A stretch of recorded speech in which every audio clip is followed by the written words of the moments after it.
Season 5 is finally live. I was looking forward to it since forever. Heard that there is a ton of new content this time. Totally. The most exciting part is the Summer Surprises event. Just log in and spin. With just 5 spins, you can take home all the rewards, such as brand new Epic Operator Skill Bull Charge Jaguar and KSP 45 Grizzly. Soldiers, summer break has officially begun. And here's something Secret Cache lovers will love. The Secret Cache has new updates. A new gun has been added, and there is a new universal fragment system. You can open the secret caches to your heart's content now. Too hot to go outside this summer? No worries. Check out the brand new Zoo map in the multiplayer mode. No need to purchase tickets. Just use your bullets for admission. And that's not all. Multiplayer mode now has a new gameplay, Operation Variant. There are various personal buffs and team buffs to make each match more intense. There are tons of rewards too, so don't miss out. Not to miss, there are big updates in Battle Royale mode too. A new buy station limited time event lets you collect scattered cash across the map and use it to buy airdrop supplies at the station.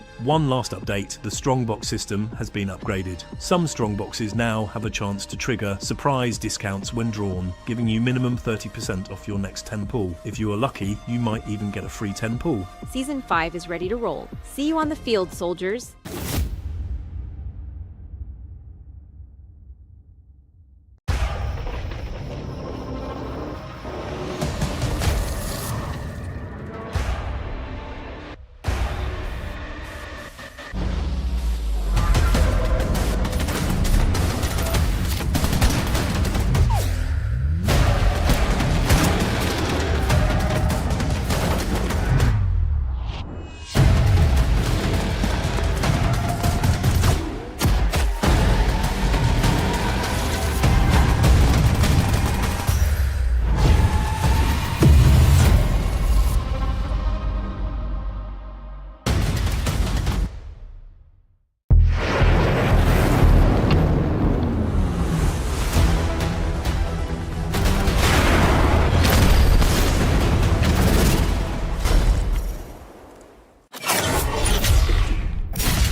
Ladies and gentlemen, welcome to Garena Masters IX, Echoes of the Champions. I'm Jericho, Warden. Day 3 of our first round robin. Before we close out this week, we're going to have the final matches of this day. 5 great matches warded, especially the last one, Elevate versus STE. Yeah, I mean, I'm pretty excited to see how this one's going to play out for today. Last and final day before the week wraps up here, Jericho. And obviously, you know, there's going to be a lot of those teams that it's much more needed to actually prove themselves before we actually close things out here for the week. Yeah, important day here as we can finally see who's really going to be that top 4. And that 5 and 6 is going to get very close. And it's very important for this one. This is like the halfway mark more than the next week. Every match will matter because, again, we only need 4 for the playoffs and 2 will be eliminated. But definitely, man. And then so far, you know, we look to have a pretty solid narrative here for the 6 teams that we have in line. I mean, Elevate Stellar Esports looks to be the strongest team here, both undefeated in the matches with high map win rates and all. But hey, let's move over to our timeline for the time being. We started things off at the 20th of June to the 26th with the qualifier stage with 70 teams in the line. Only 6 makes it to the group stage, which what you're seeing right now. And overall, after the 4th to the 6th of July, we're going to be cutting down 2 teams away from the competition, moving over with 4 for the playoffs. For the place you're at, and take a look at the map modes. There's only just one change, which is Combine. Switching out Arsenal to get into Combine. I mean, we've seen a lot of combat yesterday, a little bit of one-sided, but I expect that to be a curveball of a map for most of these teams. Let's take a look at the prize pool here. Warden, 25K total for the prize pool. First place gets 13, second gets 4-5, third gets 3,000, fourth gets 2,000, fifth gets 1,500, and the 6th place gets $1,000. Yeah, an ample amount of prize pool here, a lion's share to be said. And now let's take a look at the standings here for this one. Let's go back to how you know, the story runs through. Come again, Elevate, STE, strongest teams on top. RTL and SKAER are the weakest teams, both losing all their matches and having a very low map win rate. While for the side of the THNTS and TRT, they're looking to be the mid-tier squad with an even record of just 1 win and 1 loss. And THNTS appears to be slightly stronger in map wins 5 versus 4. Yep, map wins are going to be the name of the game here for SKAER. Today will be the day that one of these guys, SKAER and PSG, will get at least 1 series score against, because they are going up against each other in this day, Warden. Yeah, but at the same time, you know, going up against each other here, especially, it wouldn't be the most rewarding win here for either SKAER or RTL Prestige, because he are at the chopping board line. So, not really looking good, but hey, it's only the first week. We still got the second week to sum things up. If ever we do try to tally up who's going to make it to the next stage of the competition, but definitely it doesn't seem to look to change anytime soon, especially for the side of RTL Prestige. Looking pretty. I mean, they had one of the best overtime games in SD, but again, it's closing out. Warden, we talked about this amateur experience coming out for them, and for the side of TRT, are you going to really seriously have a hard time there? That shouldn't be a problem for them. They clutched it up, but in the end, again, it's that first week jitters for TRT/AZ. Next week, expect a different kind of TRT for sure. Yeah, exactly, and that's why, you know, in some way later on, you know, when the predictions comes true, I'm not too certain whether to go for TRT or THNTS, but for this one, hey, Stellar Esports obviously will be our calling of a team here on who's going to win the series, as they are up against RTL Prestige. RTL, I mean, it's number 2 versus number 6. Yes, in other sports it could be a mismatch, or maybe like, hey, you could have upset, but maybe the S&D. The S&D is the only one I could say that RTL could probably maybe steal one, or something lucky could happen. But overall, STE will win this, even if it goes to 3. If it goes to 2, I'm still picking STE. Yeah, I mean, on Search and Destroy, it seems to be a pretty much a curveball game mode. But once you move over towards respawns and you have these veteran teams, you know, number 1 or number 2, or even number 3, they have a pretty big standout in regards to comparison to, you know, a team like RTL Prestige or SKAER. But hey, still, we'll see about it. It's a new day. It's the last and final day as well for the first week here on the Garena Masters IX group stage. And maybe till then, Jericho, we might be able to see something different. We might just see something different here especially for both of these teams. I mean, SC, they're still in their early stages of having a brand new team in the tournaments. I mean, they have practice, but this is different kind of levels here. So I'm expecting them to be warm, and they'll be ready for that final matchup against Elevate in that last game. Yeah, I mean, you take a look at the, you know, Direct comparison here for the set of Stellar Esports. I mean, and they've been pretty strong. They've been pretty strong. I think the only map that they lost out on was truly the run there against the Natos on the Search and Destroy firing range. But if you take a look at the rest of the run here for the set of Stellar Esports, they've been, you know, pretty dominant, at least, you know, especially up against TRT. Summit 250 to 128 didn't matter for them. Closest team to take away that hardpoint game is obviously going to be the Natos once again on the same map, 250 to 227. And for this side of Control, I mean, they played a raid so far and it has went down to a 3-1 standing. So only one team has brought them to the game 3, and that only has been the Natos. Let's see if RTL Prestige can carry the same weight. Hopefully they can, but it's gonna be tough, man. You saw how clean their hardpoint was up against SKAER yesterday, 250 to 100 flat Warden. I mean, you know, you're gonna have to go up against Jai, FDX as well. Then you also have on the sides, you have SKAER, Cloven, and Reef. It's a pretty fast team there, especially with that young star named Jai. Yep. And you move over towards Search and Destroy here. I feel like they might have to switch up their Search and Destroy for instead of RTL Prestige. Toronto Metropolis hasn't worked with them twice already. Lost to the Natos, lost to Elevate 5-7 and 1-7. Standoff, I feel like could be their main, probably, you know, main possible arsenal on Search and Destroy. Just all due to the fact that they were able to force the double overtime, I think triple overtime actually, up against TRT, but they still lost this one to 9-11. And so, I mean, those are the small things. You see, they could have ended it earlier, but some things just didn't pan out for them. Freezy stepped up. You saw Josh getting the 1v2, which those things really haunt you, and it happened there in that Search and Destroy, and you can't let that up against STE, because if they see that opening, if they see that hole, if they see something that would benefit them, they're definitely going to take advantage of that. And I need RTL Prestige to maybe try to counter that on the fly, which is easier said than done, given that they are the brand new team here, and they've been in the quali for the longest time, more than it's their first time stepping up here. Yep, and I sort of probably need RTL Prestige to really double it down in regards to their hardpoint just prowls, because overall they haven't really come close at all, not even scratching the 150 point mark. 64 up against the Natos on Slumps, 65 up against Elevate on Ashenda, 106 up against TRT, and the rest will live through here. So if there's any game mode that they have been able to take the spotlight, it only has been Search and Destroy, and they didn't really serve the win that we're really looking for. Back again, you see the highlights. If you guys, I mean the group stage standings. Once again, obviously the Red Rebellion is going to be on top with no serious loss whatsoever. Stellar Esports is going to be on the trail with 1 map lost. The Nato is going to be on the trail with 4. TRT with 5, and the rest you get to see it scary with 6 alongside with RTL Prestige. Yep, that is true. And I mean, it just shows that yes, you can make it here, Warden, but at the end of the day, if you can't hang with the top, it's really gonna look like what's happening to PSG. I mean, scary. Oh, yeah. Most of these players, they've tried. They've already been up here, but it just shows that the competition's still far. There's always going to be a gap out of the top 4. So the 5th and 6th, they're still far away from that 1, 2, 3, and 4. Yeah, I mean, you know, scary poor players. They get to shine here and there, but it's shining is just not enough. You have to have the consistency. You know, you just can't be a one-day wonder type team.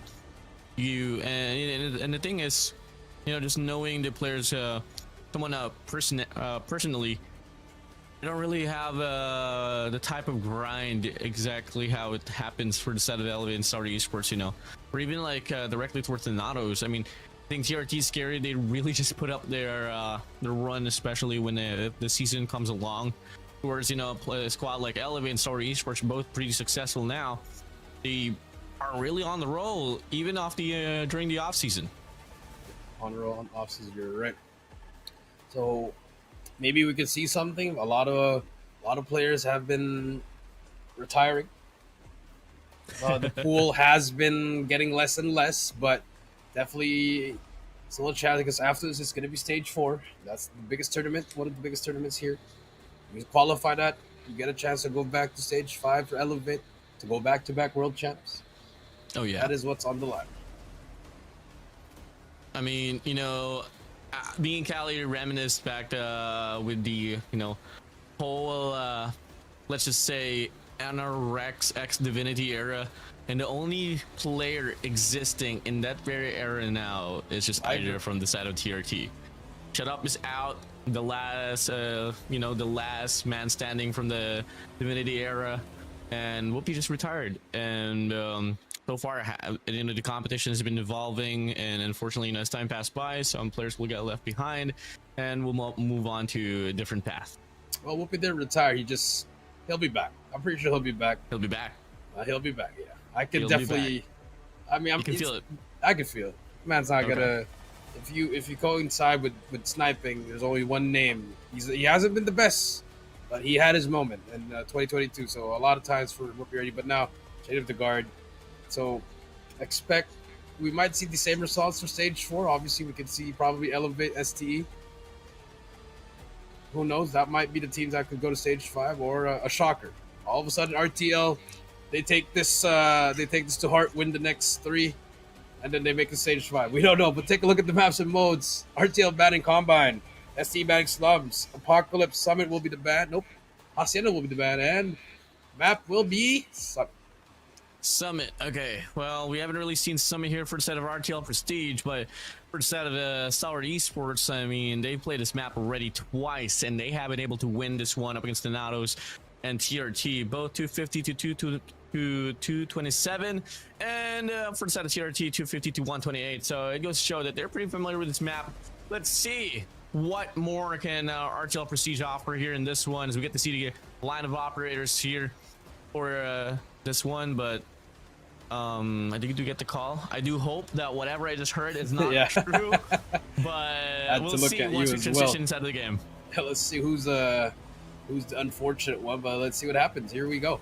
Both teams opting. The Claw has been buffed, but no one has been using it because the Tempest has shown to be useful. Warden, I've been trying to use this meta back in 2022, but it wasn't the right time. But I'm happy that's finally out. Yeah, I think the duration got increased by a hefty amount, but STE. Okay, we'll see it. Stalwart Esports, 4 players up against 5 up against RTL Prestige. So let's see if they can find any means to get this one done as we open things up now here on this hard point. Skirred finds one, and so far, the fact that it's a 4v5 might be too early to call, but doesn't seem to look too shabby here for the set of Stalwart Esports, at least for this moment. See what happens here. They did lose Jive, arguably their War Machine player as well. So that's a huge thing. But Clove with the 8 chests, that's 3 kills, so it's named with some time as well. This will be the meta for ST. They gotta run that double shotgun here. Warden they have to be inside that point, getting all that time that they can, as PSG is able to control this P1. Yeah, it's definitely unfortunate for you to not have Jai, and much more fortunate obviously that it's a 4v5, but Jai was the MVP coming from the last 2 runs of the series, so hey, it's definitely going to be a tall order here for the set of Stalwart Esports. But RTL Prestige should be smiling big time, but we get to see the scrap time here. Stalwart Esports, they do get a momentary break, but we can't forget the fact that it's a 60-point lead now as we approach towards P2. P2 we have, and Clove's now going to be on the point. Has that shotgun, takes down Yuka. That's the first one. Needs help from his teammate, but Fluffy and crew are in the point, and now RTL able to get all this time here, 33 and counting, and see them moving out over the map. Yeah, now we get to see here so far RTL Prestige slowly but surely building up the lead. Stalwart Esports here going to be breaking it from the mid snow and will be able to actually take the hill for the moment or so, but 2 players, Yuka, Pacify here, hits it from bridge side, the cavalry arrives as well, and RTL Prestige, they overflood the hard point. Overflow the hard, but you're at Kinesso gets taken down, and STE, they get control of every reef. Nice shots with the VMP. And even it's a 4 versus 5 mechanical prowess. That's what we talked about, Warden. It's different for the side of STE. Yeah, no option here for the set of Stalwart Esports. The section to stack the very hill. You can play for the spawn for a moment or so, but you need to win the bulk of the trades. But Clove finds 2 all alone. Takes his teammate out, Skirt, but moving in, you get to see Stalwart Esports actually only 4 points behind. Right here in this game, and that's the beauty of this map in Summit. It's a small map where everyone can just pop off. That's a Tempest, a Death Machine, as well as a Sparrow out for STE. Pacify does take down Skir, so that's -1 of the Death Machine, but the control still in favor of Stalwart Esports. Yeah, on the lead they go. 4 players, doesn't matter for them. The players of RTL Prestige pushed back now. hitting it down mid-snow towards P2 probably, but regardless, they can try all they want, but the players of Stalwart Esports is backed up here from the front side. Kinesu tries to entry. The Tempest, it might just be out. No investments actually, never mind. RTL Prestige, 3 waves has been invested, and they can't find the means to get the break. They can't find it. Pacify trying his best 16 to his name, but his teammates struggling to find a kill. Fluffy Yuko with 3, Shima with 6, Kinesu with 8, and you are getting outgunned by 4 players out of STE. Look at Reeves challenging everything and pushing out as well, and they're about to hit that rotation. One has flipped already. Things are looking well for Stalwart Esports. Here comes Reef. Yeah, this is where you can probably get to tell the skill gap here between the veterans. We talked about the new bloods. Globe here pushing up now towards the deep side. Not gonna be able to get anything at all. RTL Prestige so far winning half of the gunfights. And they do have the opener here inside of the hill, but they lack the map control. They got the operators to back it up now. Shiban inside with that machine, able to not get anyone at all. The rest of his teammates able to get it done. And so far, they look to get the first 30 seconds here inside of the hard point. See what happens. Pacify with 2. He is going to be on the 19 kills already. This is good time if you're RTL. You're right back at it, but this should have been a one-sided game wherein PSG should be taking most of the lead. But so far, they're back at it. 30 seconds left on this point. Pacifying crew, they're perfectly holding. This is struggles of having just 4 players. It's really hard to break that point, Warden. Yeah, once RTL Prestige decides to stack this hill and just play off the numbers and get the trades done, they should have the win as they have one more player up against Stalwart Esports now. FTX looks to get the break, able to get 1, able to get 2 overall for the side of Stalwart Esports. And even then, they get the last half of the 10 seconds there at the latter part of this P4. Not bad, but Stalwart Esports, the fact that they are keeping it close is pretty impressive. I mean, the kill says it all, Warden. 22, 23, 15, 16. Another set of operators ready for the side of STE. SKAER still has a death machine out there ready if he wants. So She-Man trying to take down one player, misses that shot. Mumberford just gets away with his life. And look at this. The players just turtling inside this point. STE able to stack the hill as Prestige finally breaks it. Yeah, if you are RTL Prestige, just put your buddies inside of the hill and play the trades once again. Said it before, say it right now. Play the trades, play your numbers, and you should be able to win this very map. But now, Stalwart Esports Globe running it down with an HS, finds 2. Yuka Fluffy out all over the feed. It's the players of Stalwart Esports painting it blue. That's 5 down right there, Warden. 117 and counting. Last 15 seconds to go. RTL got no chance to hop on it as well. They're just struggling to get in. At this point, you just got to work as a team here. They're just trying to get in individually. They're panicking. The pressure's on them, Warden, as you can see. STE 130 comp pool collected, getting all this time is P1. It only takes one player from the side of Stalwart Esports to get those multi-kills. Once Glove has been able to get those double kills down, it forces the grounds to be equalized and much more advantages for their side. But now the opener here on his P2 favoring the players of RTL Prestige, needing to get the first 20 seconds here to get the equalizer. But look at Glove here hitting from down below. Fluffy finds himself out, but Yuka whips out the Tempest here, finds a triple on the feed, and that's exactly the place that you need here for the side of RTL Prestige. That's true. Here comes Yuka with the Tempest, ready at the ready if he wants to. Nice shot from the Tempest. Here comes the Bread. They spot one more. They shut. Oh no, Trophy does save him.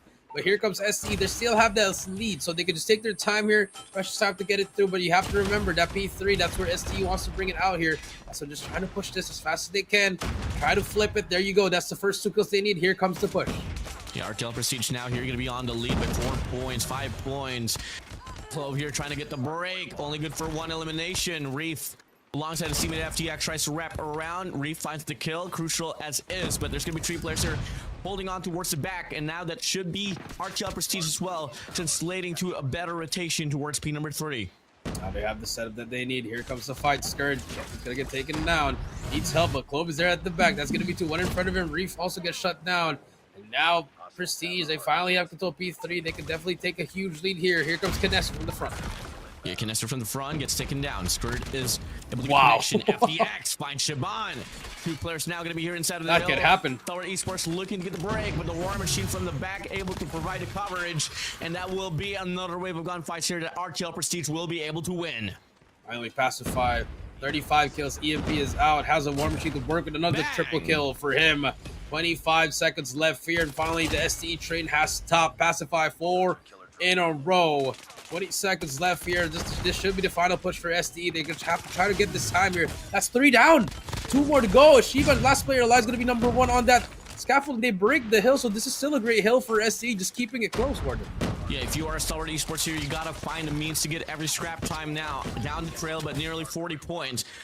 To be exact now, we get to see the rotation now kicking in towards the next hill. Player for Yuka has been able to slither around here from the back, able to take down FDX. Information relayed, and the players of SDE trying to react to it, able to take it done. And now 2 operators going to be invested here from the side of SDE. Death Machine, Equalizer out. Skirt finds one on towards the right side, forcing the players all away. 2 more players here from the front and at the top as well.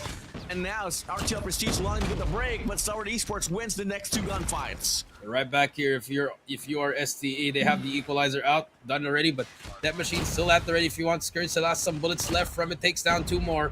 Hunter Killer at the ready as well. Smoke comes through, but Scourge shoots right through it, but the Sparrow comes inside the Hunter Killer. Can he try to get him? No, he takes himself out as well.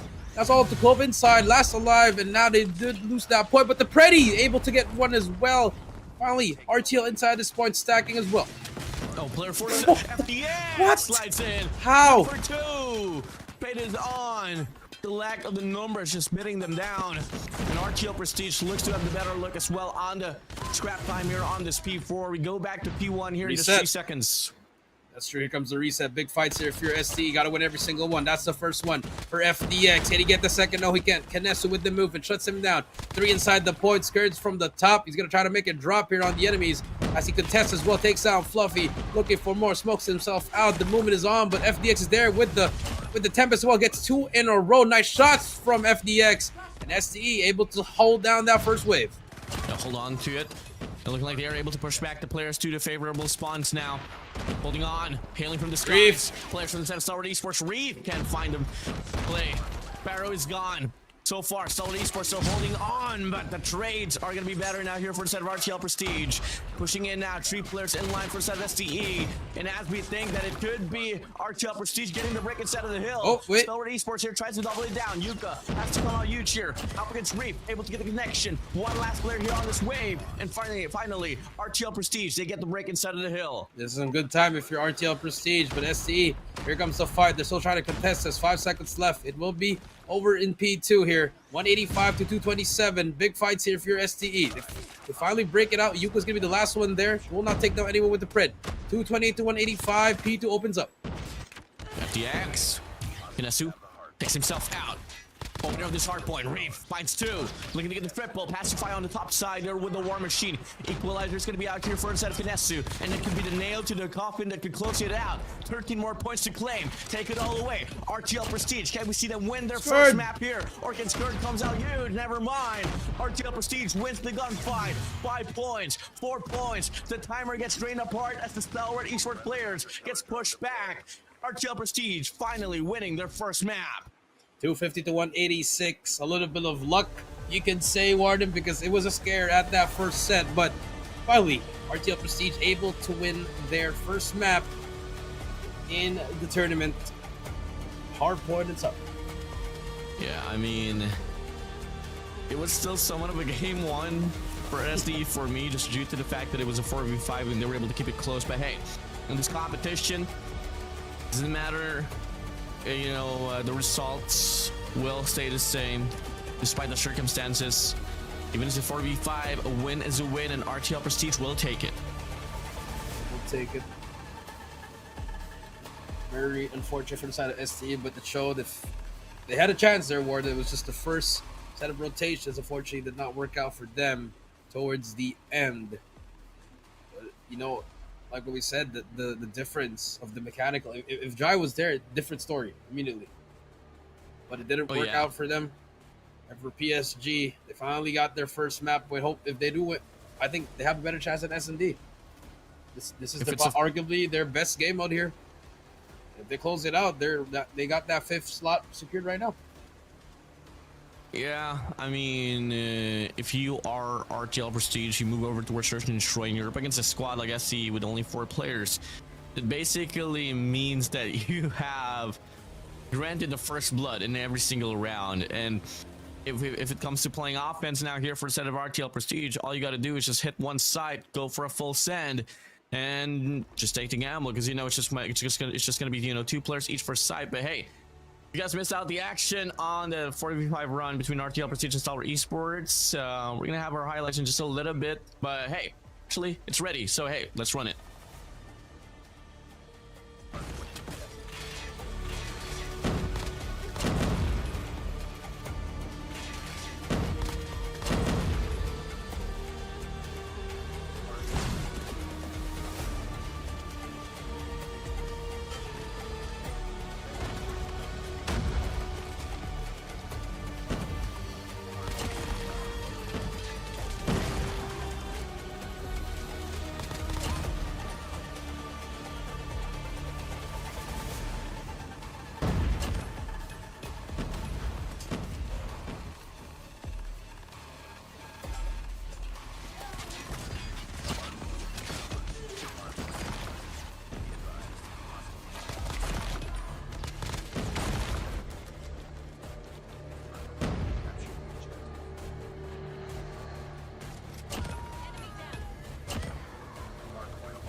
And we are back, and the MVP is no other than Pacifier, dropping 46 kills, 31 deaths, and an AKDA of 1.48 with his War Machine. Congratulations to him. Only one that's been shooting straight, actually, for the side of Prestige, RTL Prestige. And imagine if he didn't get any of those kills. I think half of those, maybe not in the side. We'll probably see STE bring it home in the 4 versus 5, but now moving on to Search and Destroy, I think this is the best time where RTL can bring it home and close it out in 2. Gotcha. And looking like we did get the call already. The players are going to be complete here for the side of Stalwart Esports, moving over towards Game 2 and Game 3. But take a look at the head-to-head here, and despite the fact that it was a 4v5, hey, 147 and 165, still a lot more kills actually for the side of Stalwart Esports, which could make sense because, you know, less opportunities for RTL Prestige to get the kills, as they only have 4 to deal with on the battlefield. On the hill time, much more better, of course, as they had 5 players. They could just trade it all off inside. But you know, they grabbed the opportunity to take the win, and you take it, and that could probably provide more sufficiency as you tally up the overall score line for the group stage later on for week 2. But for the time being, we move over now here towards Search and Destroy. Postal is out, Tanisha as well. Standoff is away from the picture, and Corona Metropolis is gone, so we head straight to the El Classic firing range, Search and Destroy. Good map choice for both teams here, and I thought PSG would have wanted to play on Tanisha, but decided to ban it as well. So, like what we said, Warden, it's the best time for them to close it out here. Finally, Jai is back. Realistically speaking, STE, if they win this one, Game 3 could just be a slobber knocker wherein Jai would just, something would happen with STE, and he's just going to bring it back all on his own. But wait, let's take a look here. Search and Destroy firing range, Warden. We saw what happened yesterday with THNTS and SKAER.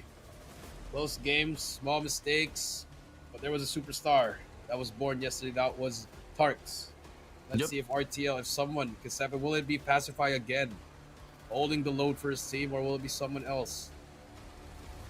I mean, just by looking at the stats here on firing range for the SKAER Esports, they did lose this one 2-7 up against the Natos. For the side of RTL, looking like we don't really have any data on them playing on firing range, search and destroy, not just yet. So hey, I mean, on paper it seems to be somewhat a better map here for the side of RTL Prestige, but we'll see. Let's get it. Finally, we get to see Jai's back in track here. Gone for a minute, but he's back now. And we'll move over here towards first round here on Fire Range Search and Destroy. Defense here for the set of SKAER Esports. Offense, they go for the set of RTL Prestige. And looking like they want to play default. Here we go. MVP pacify. MVP pacify. Can you find anything? The answer is no. You see the kind of movements that it's the difference from one of these teams, because you can see the aggressive snipers take the risks. It's so far for, there you go. You aggressive, he gets taken down. FDX lethal with that sniper, gets that first kill. Play on the battle side, finds Fluffy away. To get another here, probably finds one. And we'll get the connection. RTL Prestige, you want to go for the challenge. Jai's gonna be waiting there on jungle. Sniper inbound, pacify, Shaban. Pacify. It looks to get an opener if you are RTL Prestige. Just had to choose one side now. Go for the full send. Regardless of which side you want to go for, there's going to be two players there. 40 seconds off of the clock. Still stale movements, but the smokes will be dropped now. FTX will get covered up. Reef should be able to support now, but FTX is pushed up there towards the side. Hitting it down. Sniper's out. To get one here. Unfortunate for him. Three-man spray on the feed for the side of RTL Prestige. They should be able to get bomb plant now. Big collapse for the side of STE. Now, 4v1 situation. Jai on the rip from the flank. Bond is just next to him, and RTL Prestige, despite the fact losing the first casualty, will be able to get the first round. I mean, that was pretty good. That was a pretty good play by them. They took their time. SC a little bit of a mistake there, of overreacting to certain things. There you go. Jai just shuts down Pacify. That's the first blood that everyone's been looking for. Only on the board. Yes. Trying to look for more here. That subs the push, but that's also what happened last round. Warden, they slowed it down and got that first kill. Big mistake there for a set of FTX. Could have played it slowly earlier. Hey, move over here. RTL Prestige here, looking to go for the push on the B side. But if you look at the map, there's gonna be 4 players around the vicinity to make it 3 actually, as player 1 Clo backs away, but now the push ensues. They bite the rotation. RTL Prestige gonna be there on the back side. Shaban in the process finds one, takes away Skurd. Die, anticipates, missing the shot away Fluffy, but the follow-up connects. 2 players here in line. I can find another one there. Kinesu finds Glow. Reef off the flank, able to get one. 2v2 situation. Reef slides in, gets double challenge. Yuka, Kinesu. Him away. FTX now all alone with a sniper. 1v2. Timing. Can he do it? If you're RTL here, what do you decide? Timing is everything here. I think they know FTX could be here. There's a double chow happening. Kinesu, Yuka. FDX spots the first miss that shot, gets that first kill, runs away with a slide, but Yuka is there to trade him in PSG. Gets that second round. You see that style of SND that they're doing, Warden. Push and pulls the play. And it's working out for the side of RTL. Not really the best coordination as well from the side of SKAER Esports in regards to their trades. You get to see most of the fights that the individual players of SD lose out on is them getting double chowed. Better team composition so far, better coordination for the side of RTL Prestige. But they can continue this. They might just be able to chain the win on at map 1 here towards map 2 as well and get their first serious win. But Jai able to get Shaban away, gets the first blood 3rd time in a row. Yeah, exactly. Will it change anything? Well, third first blood for STE. But at the end, it's always going to be PSG winning that round. But let's see what happens here. You see that aggressive push towards A. Kinesu, first one in. But I think this could be a fast retake here, Warden. SC is going to be ready. There you go. That's the second kill. There you go. That's the third. They're pushing through. They know they're here. Yep. Clove run. gets him. It's a flawless round, and the adjustment is in for Stalwart Esports. Yeah, you just gotta hit your shots. You know, if you are FTX or if you are the snipers just watching the side, be it BJ or FTX, if they do get the connection off the cross, then that slows down the push. You get to see the hesitance from the side of Kinesu. Once you got to see the utilities and the shots connect, they try to back away, but it was a bit too late as well. Now you move over here, looking like they want to divert their attention this time around towards the B Oh side. my God. Exactly just like that. Hit your shots on the first two. Find Yuka and Siobhan all away, and that starters the players of RTL Prestige, and it's a total collapse once again. Pacify is gonna be all alone in a 1v5 situation. Sniper in hand, gets spotted out, tries to run for dear life. What more can you do? Out on the mid map, FTX from the back shuts you down. Stalwart Esports gets the equalizer. Just like that, back-to-back flawless rounds, Warden. The adjustment is already in. It's in already, Warden. And now, if you're RTL, you got to answer back with your own adjustment. Round number 5 now. Looking to play default once again. Big kill right here. Not Gotta gonna get be. a first blood here. Yeah. Yep, not gonna be happening. Not just yet, though. Still gonna be a 2-20 split here for the side of Stalwart Esports, RTL Prestige. Mimano looking to get the pickoffs. Snipers has to be the snipers here. So far, 3 rounds. First blood has been going to the side of Stalwart Esports. Low is extended here, but Yuka. Watch out for Yuka. You play out for the timing. Shiban gets Jai. There you go. Your first blood. And they're running. They're all running. But look at the back. Clove is there. The timing could be everything, Clove. Gonna get a free kill. Takes down Clove. Clove gets 1, gets 2, gets 3, gets 4. 3 in a row, but Pacifies there. Finally trade him out. Very winnable here. 1 versus 2 here. Take the chow. There's gonna be 2 players there on Cub B. FTX swings on Spots the by. first. Not able to get the shot. Runs away. You got the reset. You got the time on your side. 50 seconds left still. Paid it out. You play it out. Oh no. You gotta hit your shots. You gotta hit those. No, you gotta hit those. You have The jitters to hit are those. there. You could have just calmed down there. You know, I think you'd have 1 second, just calm down. But there's the instant replay from Clove. Now we do see that was a huge play. Yuka was just there. A rookie mistake from the side of PSG. They need to call that out. Hey, we're pushing up. Someone watch that back. Small details matter. STE, 3 rounds in a row. STE makes the read here that they're just going to be leaving the B side open, just allowing to probably play for a retake. Abilities will be thrown there on the B side, but third now it's going to be the only 1 player there. Stalwart Esports going to be allowing to go for a 1v1-4 split. Much more dominantly on that A side. It's going to be cooked there on the A side. Trophy gets cancelled out. That should be information related as well there for the set of RTL Prestige. But if you look at player 1, Clove, they're stopped now. Can make the play later on if the timing is right. But RTL Prestige is taking this one dearly slow. I mean, there's only 1 player, which is SKAER on B. This is good, but they read that perfectly.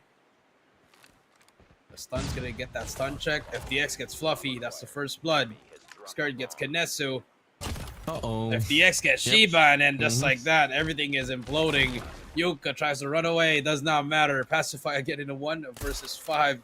Misses that shot once again. Misses another one. That's 4 in a row for him, missing since last round. Finally gets one, but it doesn't matter. 4 rounds in a row for STE.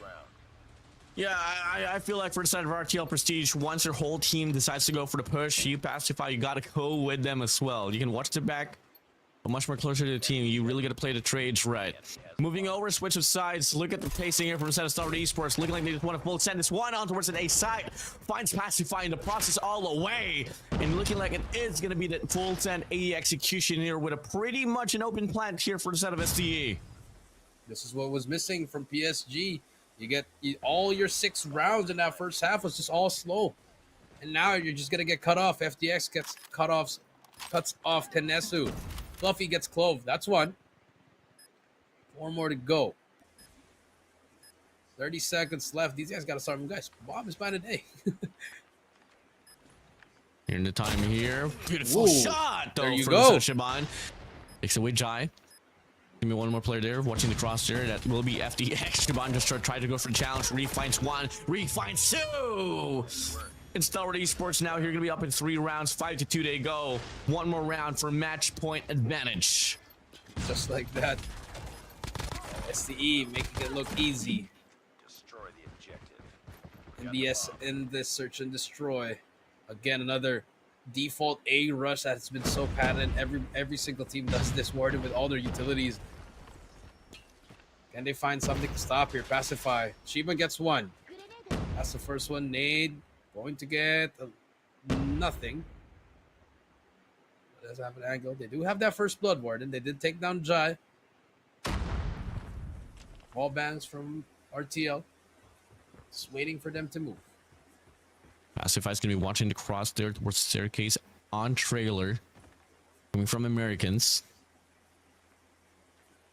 Bombs now going to be planted here by the set of SKAER. It is going to be a 4v5 retake. The players of RTL Prestige, though, going to be scattered around. They should be able to just gather up now and just go for a push as a team. Finds one. Not able to get the shot to connect, but FDX will with Pacify. And now the grounds are going to be all equalized. 4v4 situation. Pushing in. Finds Kinesu away. Mid-map control here for the set of RTL Prestige. Fluffy and Yuka. Fluffy falling back. Heavy trailer control here from the set of Stalwart Esports. FDX. Not going to be able to stay alive. Fluffy finds two. SKAER with a trade. Should be a pinch offered here instead of RTL Prestige. Shaban with a machine pistol. Whips out. Goes for the chow. Finds Yuka. Finds SKAER as well. Both times. And that's going to be a really good retake, but no time left for them. Really great hold from the set of STE, and that will be match point advantage. Match point advantage for STE. Lost the first two. 1-6 straight. Defend the objective. The enemy has the bomb. That's the story. And now, trying to close it out. This Stalwart Esports RTL just could not find anything in those past few rounds. Another slow push coming in from SCE and RTL, just having a spread defense here. Getting every single corner as Fluffy sprays down. Fluffy on the backside should be able to get a lot of information. Has that FG42 as well. Perfect weapon. Yuka finds one. RTL, they back away. I mean, STE, they back away because they know they're going to be outgunned. Reef is going to be out now, but FTX released information on an A site. FTX pushed up here quite neatly. The timing. The Takes on timing. by Pacify. He doesn't know. Pacify gets taken away, and now FTX is pushed up with a sniper. No trade. Bomb is down. FTX. But wait. FTX. Look at number 2. You look at Kinesu. Kinesu number 2 from all the way at the back. Could make a play. Yuka spots the second, but SKAER shuts him down. Nice shots from him. Number 2, you're looking at Kinesu. Can he make a play? No, he gets shut down by Jai as well. SKAER still alive in this corner. Finally gets pinched. 27 seconds to go. Fluffy, Shiban, Clove, Jai. Here comes the spray. Someone got to tap the bomb. The bomb is going to be tapped. They're going to trust their teammate right here. Shiban trusting his teammate. Clove gets Fluffy. But Jai shuts him down. 7 rounds in a row. We go to a game number 3. SDE ties it up. You get the first 2, we'll get the next 7. SCE. Already Esports. Lost the first map due to a 4v5. But here on Search and Destroy, a complete squad and a complete run here out of this game. GG's. Well played. Nice try for the side of RTL Prestige, but it's going to be Stalwart Esports here, hailing from the skies. I think that's just unfortunate. I mean, it was a great first 2 rounds, but unfortunately, Warden, they couldn't adjust as STE did. STE adjusted the moment they saw that those 2 rounds struggled, and now you do see them taking this game number 2 tied at 2 apiece. Take a look at the highlights.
we are back here in the MVP is no other than FTX with a SKOs. 13 kills to his name, 4 deaths, and a staggering KDA of 3.25. I mean, he was on a man on a mission. You saw him getting those kills that everybody needed, and FTX was there. Congrats to him, but not yet over. We are going to get our first series, first game 3 already, Warden. Just what we wanted. Game number 3, Control. After 5 games yesterday of just all 2-0s. Yep, and we haven't really seen RTL Prestige on game 3, so this is going to be a first. But first out of Star Esports, it did go to game 3 on raid up against the Natos, and then they won that one 3-1. Let's see what map will be played later on, but for the time being, no head-to-head, 7 kill differential. On the lead is going to be SCE, of course, with 38 kills comparison to 25. The scoreline says it all. Just outgunned, outsmarted, outplayed. See, shows why they're that number 2 seed, number 2 best team in Garena. Now we are moving on to Control.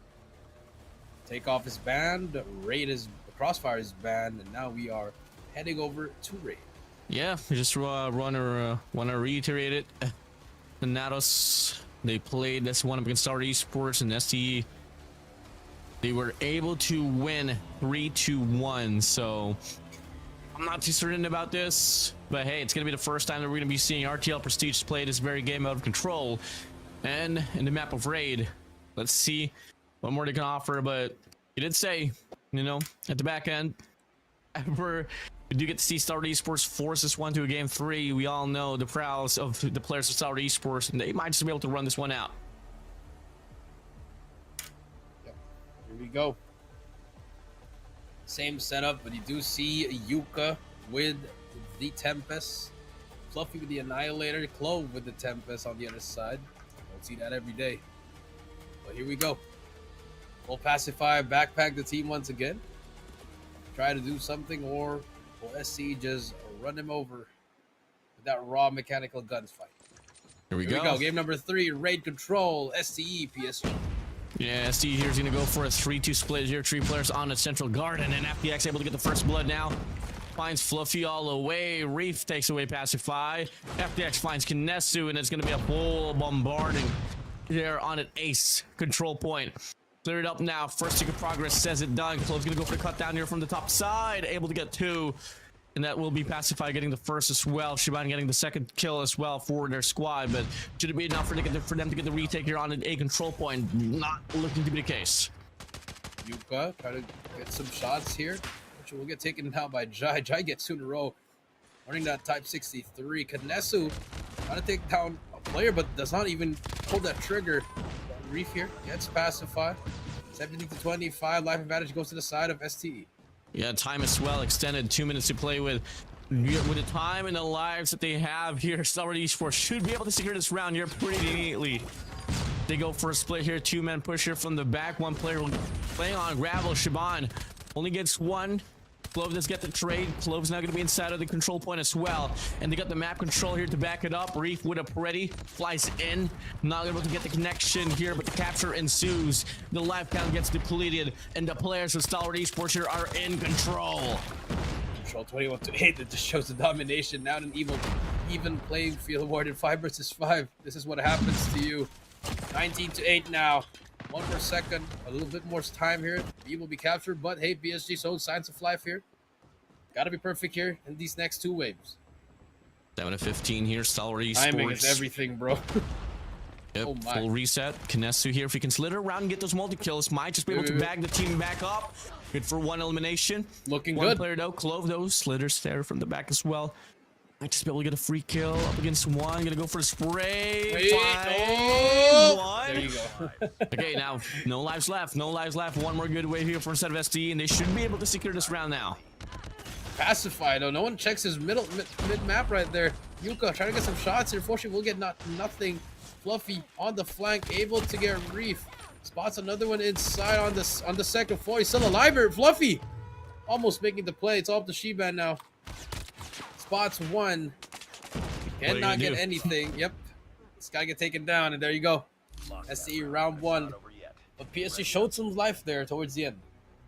Yeah, just a little bit minor recovery, but now, you know, control is a momentum-based game mode, and if you get to win the first round dominantly, best believe the next round is going to be the investments coming through here. As Jai whips out, the War Machine tries to line it up, not able to get anything. It's a full send as well here on an A control point for a set of RTL Prestige. They do find Clove here at the first blood. Freddy's going to fly through. Information is going to be relayed, and quickly just like that, the Freddy can't find any opportunities as the players of SDE reaping the players of RTL Prestige away. One kill, only 22 to 27 now. SDE, they're trying to put them in that blender. It's plugged in. Will it spin? The answer is it might just begin with the death machine. Spots the first, gets the second, but the trade is there from Shiban. You see the damage has been done. 6th life advantage for STE. 16 to 24, pushing through, double man hit from Zig. STE, they split up now, gathering as much map control as they can as they try to go for the spawn trap. Jai pushed up with a type 63, only good for 1 elimination. Clear 2, Reef gets taken down. But if you take a look at the objective progress from the side of RTL Prestige, non-existent. They gotta hop in inside 1 control point, and now they try to reverberate around the B control point now. But they are surrounded by the players of SDE, and the life count is not favoring them at all. Pushed up, spawn trap, recovery here and there, but they are not really living inside of this game, just trying to survive as long as they can. Just trying to survive as long as they can. 7 to 14 now. Nice shots from Clove again. But there's going to be a trade from Yuka. They did invest their Tempest and Death Machine here, but never mind. The Predator missile that shuts down 2 operators, and that will be round number 2. Yep. Kinesu all alone with no time left, not even moving at all. That's it. Match point advantage now here from set of Star Esports. They dropped the first map. Jai not being around. They win the next on Search and Destroy in a very dominant fashion. Now you move over here towards control. Starting things off with the first 2 rounds. RTL Prestige pretty stale. Could this be the start of their comeback, or could this just be Star Esports being Star Esports? Happens here. War Machine out for Pacified. Let's take down Scourge. And they find one more. Hit marker on Clove. Very unfortunate. Jai is there to get it. But there you go. 2 kills with that War Machine. Not the best of usages, but has been done. Reef already through that spawn.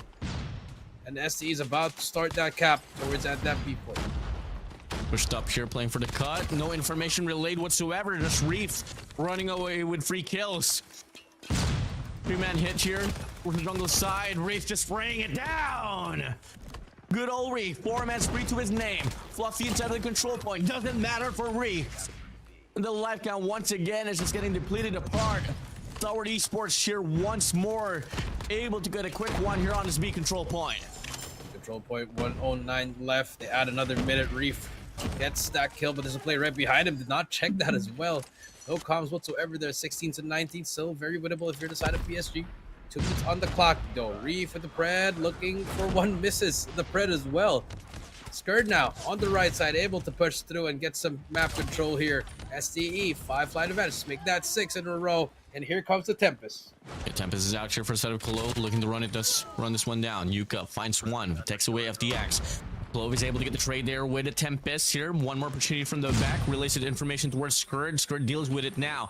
2 operators here active for the side of Star Esports. And they got the players of RTL Prestige wrapped around the basketball court. Shiban whips out his own death machine here. They're stuck. Trying to hold on.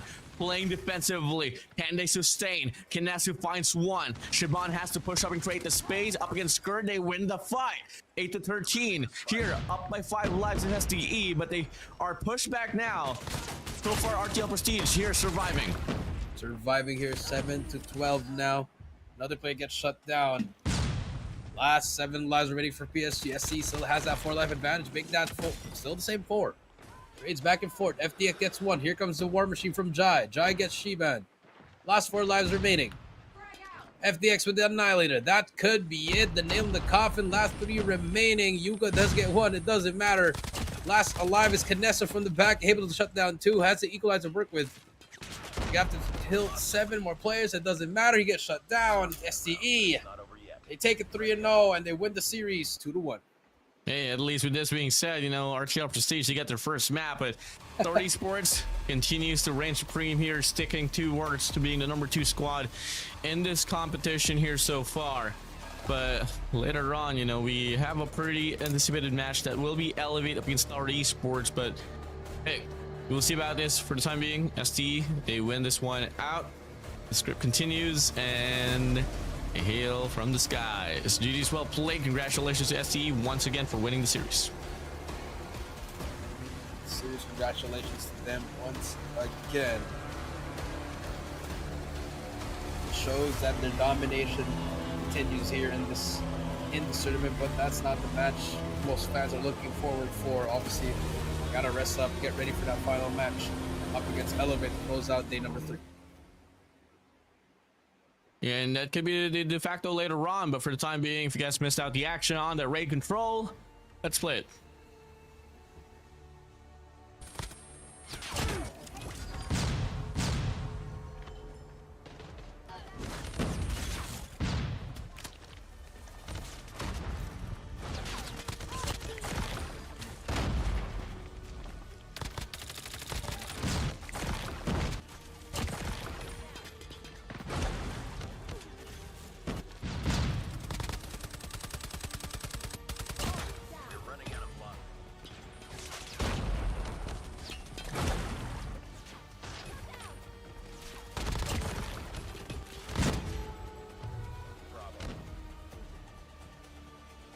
Lost that round, but it's not over yet.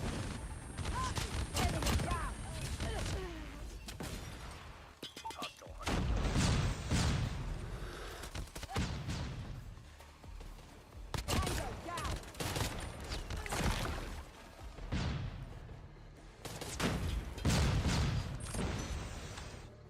Friendly predator missile down.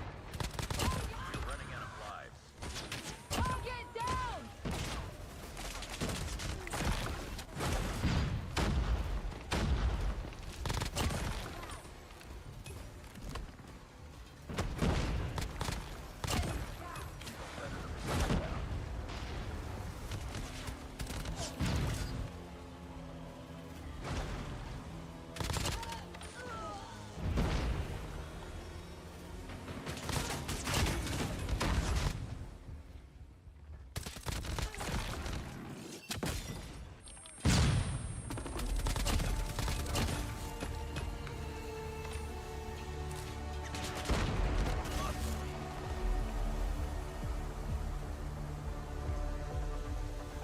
There you have it. Our MVP is going to be Reef. 19 kills, 10 deaths, 1.9 KDA, and a score of 2-5-4-1. Congratulations again to STE. They are your match winners and the series winners in this first series for today. Yeah, GG's well played. 1.9 KDA to decide a Reef, and I can't wait to see who's going to be the series MVP here, but we'll see that one later on. But yeah, I mean, Star Esports, they still have another matchup ahead later on, and that will be up against the Elevate. Well, for a set of RTL Prestige, they do have one up against SKAER. Take a look at the kill department. It's going to be 65-89. Obviously, Star Esports able to pull away with that one.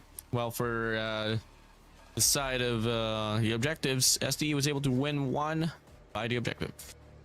Yep. That was the first round, but they didn't look back after just eliminating all the opponents in every single round. And our series MVP will be Clove with 69-19, 2508, and his average kill death is a 1.25, and his operator skill, it's a mix and match. It's definitely not the War Machine, but I know it is the Equalizer as well as the Tempest in control. Yep. So, I mean, Clove is just one of those players that can really just provide this efficiency in regards to, putting the numbers all up there, and I mean, just run it down. If there's any players that you want to rely on those lane department, it is definitely going to be Clove, because we all know Clove is one of the founding fathers in regards to rocking the shotgun alongside an SMG and just able to roll out. And once you give him the way, the path to just those eliminations definitely can really serve the squad pretty well in regards to killing department. True. That being said, first series is already done and dusted. 4 more to go. I mean, kind of expected it to be SCE, but we expect that to go three games. But obviously, with the 4 versus 5. But hopefully, in the next matches, there won't be any delays or any distractions like that, Warden. Yep, definitely. Well, with that being said, we still got 4 more matches to go. Before we do so, this is Garena Masters IX, Echoes of the Champions. We'll be right back after a short break.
Season 5 is finally live. I was looking forward to it since forever. Heard that there is a ton of new content this time. Totally. The most exciting part is the Summer Surprises event. Just log in and spin. With just 5 spins, you can take home all the rewards, such as brand new Epic Operator Skill Bull Charge Jaguar and KSP 45 Grizzly. Soldiers, summer break has officially begun. And here's something Secret Cache lovers will love. The Secret Cache has new updates. A new gun has been added, and there is a new universal fragment system. You can open the secret caches to your heart's content now. Too hot to go outside this summer? No worries. Check out the brand new Zoo map in the multiplayer mode. No need to purchase tickets. Just use your bullets for admission. And that's not all. Multiplayer mode now has a new gameplay, Operation Variant. There are various personal buffs and team buffs to make each match more intense. There are tons of rewards too, so don't miss out. Not to miss, there are big updates in Battle Royale mode too. A new buy station limited time event lets you collect scattered cash across the map and use it to buy airdrop supplies at the station. One last update, the strongbox system has been upgraded. Some strongboxes now have a chance to trigger surprise discounts when drawn, giving you minimum 30% off your next 10 pull. If you are lucky, you might even get a free 10 pull. Season 5 is ready to roll. See you on the field, soldiers.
Ladies and gentlemen, we're back. This is the Garena Masters IX Echoes of the Champs of Jericho down here with Warden. We just had our first series. First series of the day already had a game number 3, but unfortunately there was a 4 versus 5 in that first game. But SC bounced back, won 7 rounds in a row in S&D, 3-0 in control. And now they can rest and they can just chill and wait for that final matchup against Elevate. But now we're going up against the second match. It's going to be Elevate versus SKAER. And what a surprise, Warden. Tell me, why do you pick Elevate? Because I think that they might just be the future world champions. They could be the future regional champions, and if ever, you know, CDSI could come around, I feel like they could win this one as well, and probably win the next 6 Garena Masters titles. There you go. That's our reasons. The world champs. Elevate, definitely a no-brainer for everyone here. But SKAER, they did have some.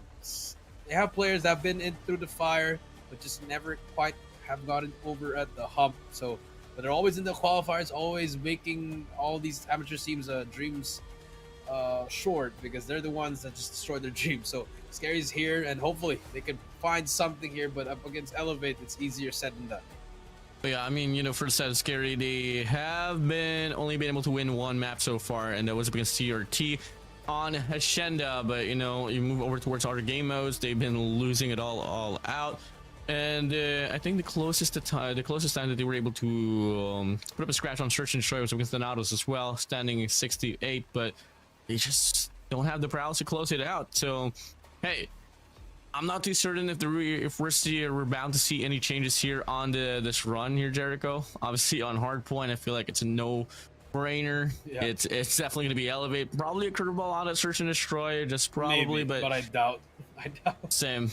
I feel like it's gonna be a quick one here overall, bro. It will be a quick one. Could be a quickest one. We don't know yet, but let's take a look at the maps and modes here. What would be our hard point? That's gonna be the important one to see, but it's not gonna be important if you're Elevate. It's like, hey, put any map, even if it's Nuketown, I'm still gonna pick Elevate.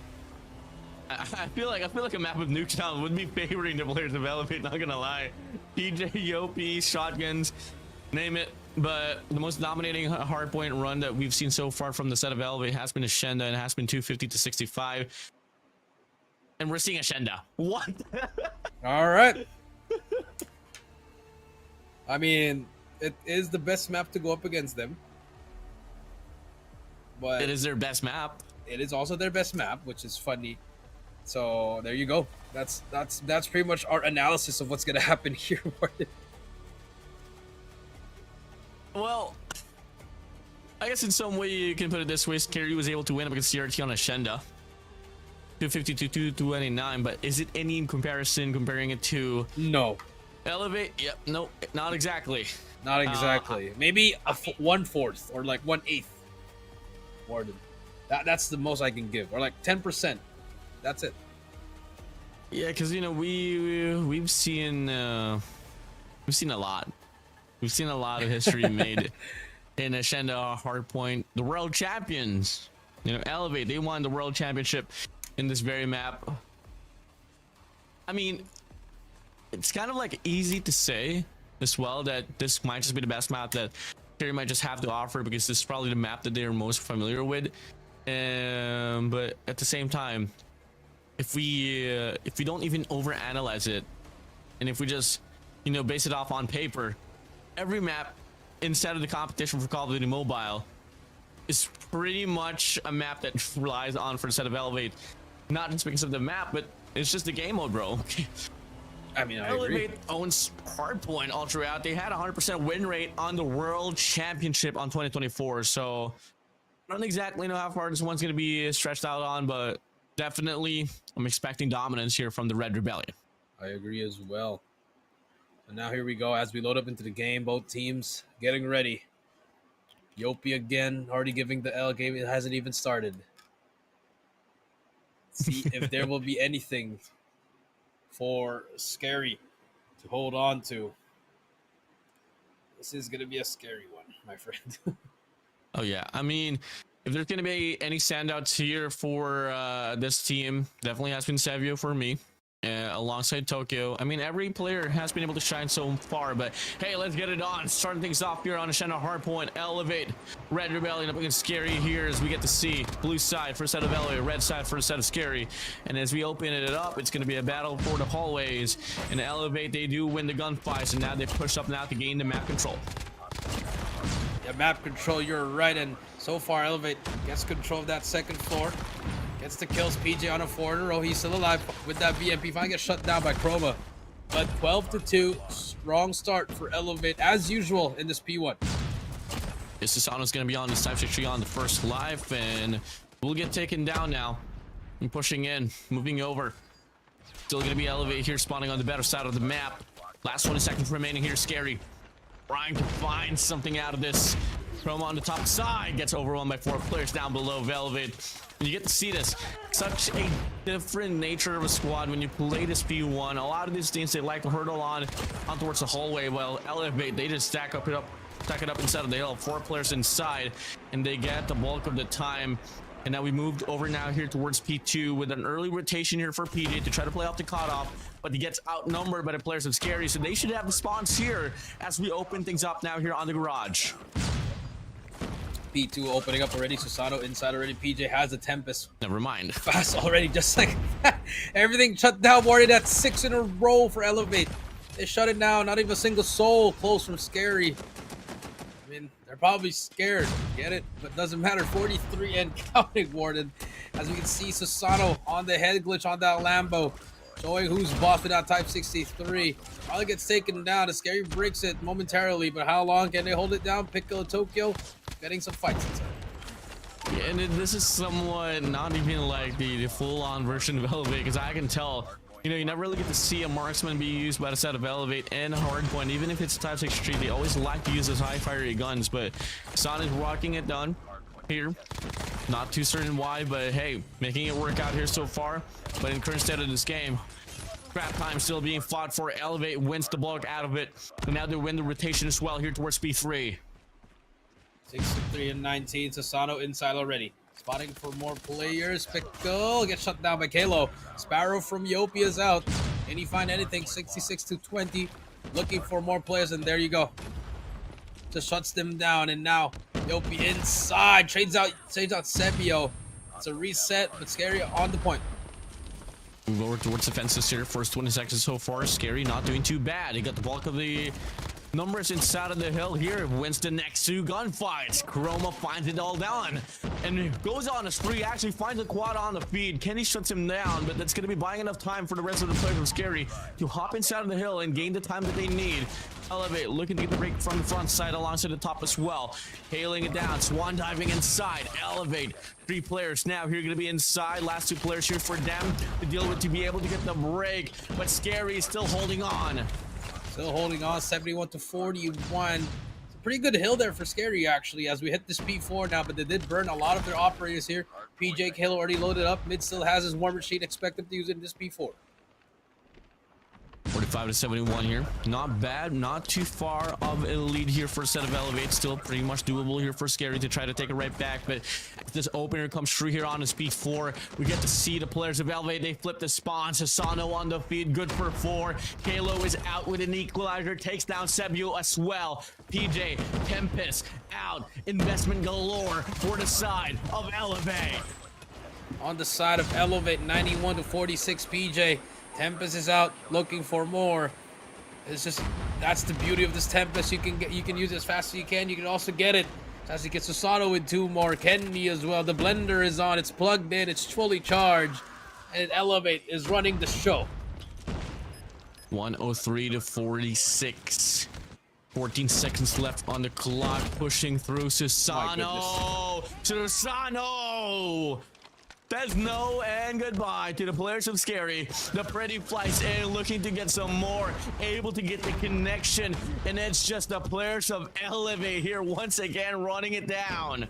Running it down. Susano's on a roll. He's on 8 kills in a row with everything that he has. War Machine from Kendi and P1 gets the one on the left. Spots mid as well. That's 3 in a row. Kendi has a streak on his own as well. 128 and accounting. Pretty comes in, looks for more. Can he find anyone? Answer is, fortunately, yes, he can. That's the most awkward angle for Predator Missile. But 138 to 46. Sasato is still alive, actually. I think he can be on the road for that nuke, Warden. Yeah, 145 to 46 here. Pushing through once again. 150 to 46. And the game still lives on. Elevate here. It's taking this one down once more. And it's just pretty tough to really tell what more can Scary do, but wanting for sure, it is just a bloodbath here offered instead of Elevate Bay.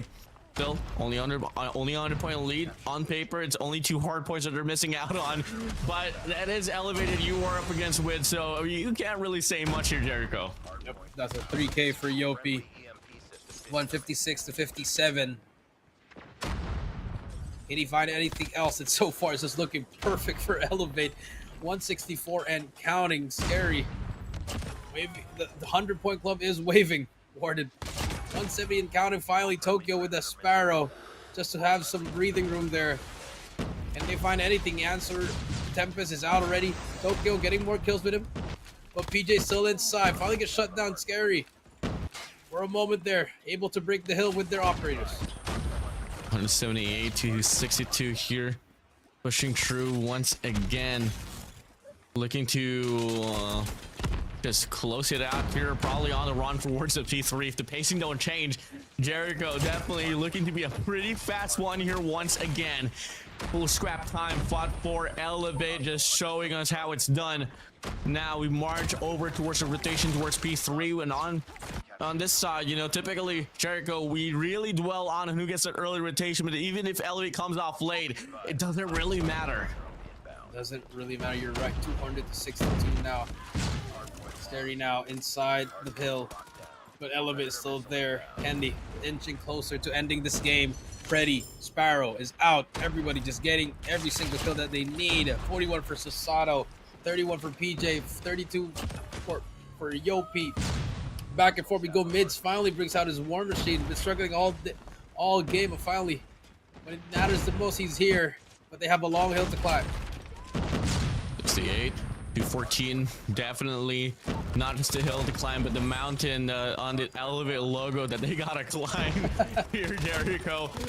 Scary so far, still looking to fight for the scrap time. Oh, dearly, passionately, devotedly, but is it gonna be enough? You can try all you want, and they actually succeed to get the scrap time. But hey, move over. Next game in line, next rotation, it is still gonna be looking to be the players of Scary here, able to get the early rotation. So if they can start things off here strongly and get the opener of the kills, they might be able to turn this one to another, probably Money Hill. But hey, Elevate says no, and they're looking to end this one off here. We've seen the history of the World Championship 2024 end in this very hard point, and it's all in the same case. Elevate on the final marks to close out the deal here up against Scary. Closing up, 15 more points to go. Scary, what can they find? They're looking at that next map already, Warden. 241 and counting. Sabio gets shut down. Susano spraying it down. They can feel it. The end is near. Candy shuts down one more player, but wait, Scary able to break it for now. DJ in the middle, waiting for his teammates. Here comes the push on his own. Tries to break it his own. Does not work. 10 more points. Scary will avoid the 100-point club. But the contest is on. It's not going to happen. They actually get some kills there. PJ trying to contest here. Scary now able to get to the 100 mode. They didn't get into it, Warden. And it's still alive for the P1. 9 points. 2 more for the side of Scary to avoid the 100-point club. Here we see it. Chroma finds 3 on the feed. Halo finds 1. Pickle with a Tempest. Able to get 1 as well. 1 more point. And they avoid it. They got it. They did it. Well, They did it. 9 points. They hop in. The curse has been broken. The 100-point club has been avoided. Mids inside the point, trying to get something. Gets nothing. 2 more points. Last player alive. That is game. A game 1 done and dusted. Elevate 250 to 106. They take game number 1. Okay. No membership club though. That's one thing. Yeah, GG's well played. Get it done. Elevate masterclass once again. Another day in the office, my friend. Yep, it's a walk in the park. Get it done. It's a date. And you move on towards the next. It's a date with Scary, and they're just showing why they are the best. Yeah, I mean, do we expect any different? Nope. Nope. But you know, we do hope to get proven wrong, but you guys missed out. What happened on the Nashetta hardpoint? It was Elevate's World just running us down. Let's roll it.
And we are back, and the MVP for the first map is going to be Susano with his dive 63 with 50 kills, 24 deaths, and a score line of 6,750 and a KDA of 2.08.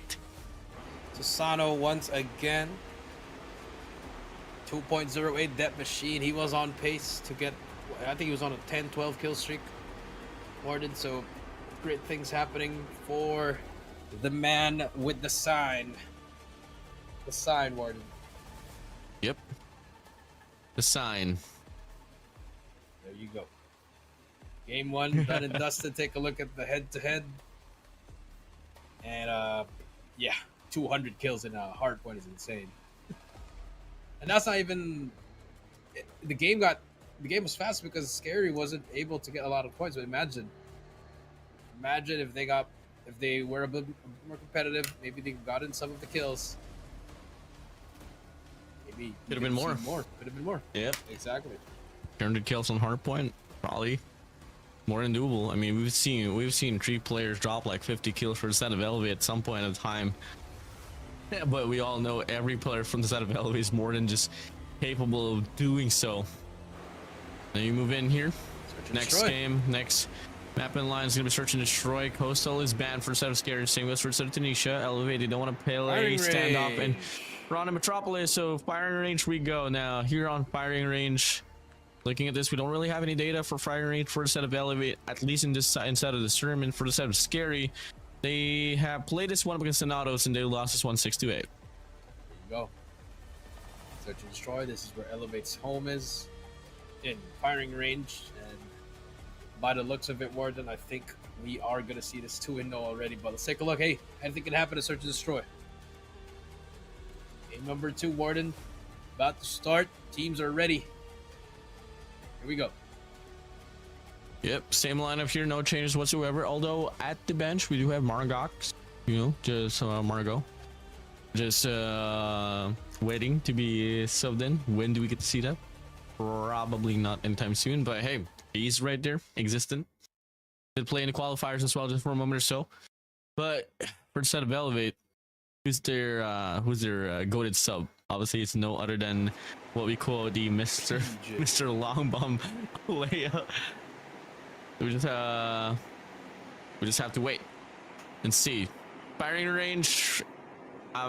You know, I'm somewhat turning into a fanboy because there's just so much things that Elevate has been able to do inside of this map here. We start things off here with a 1-4 split. Elevate doing exactly the same thing as well.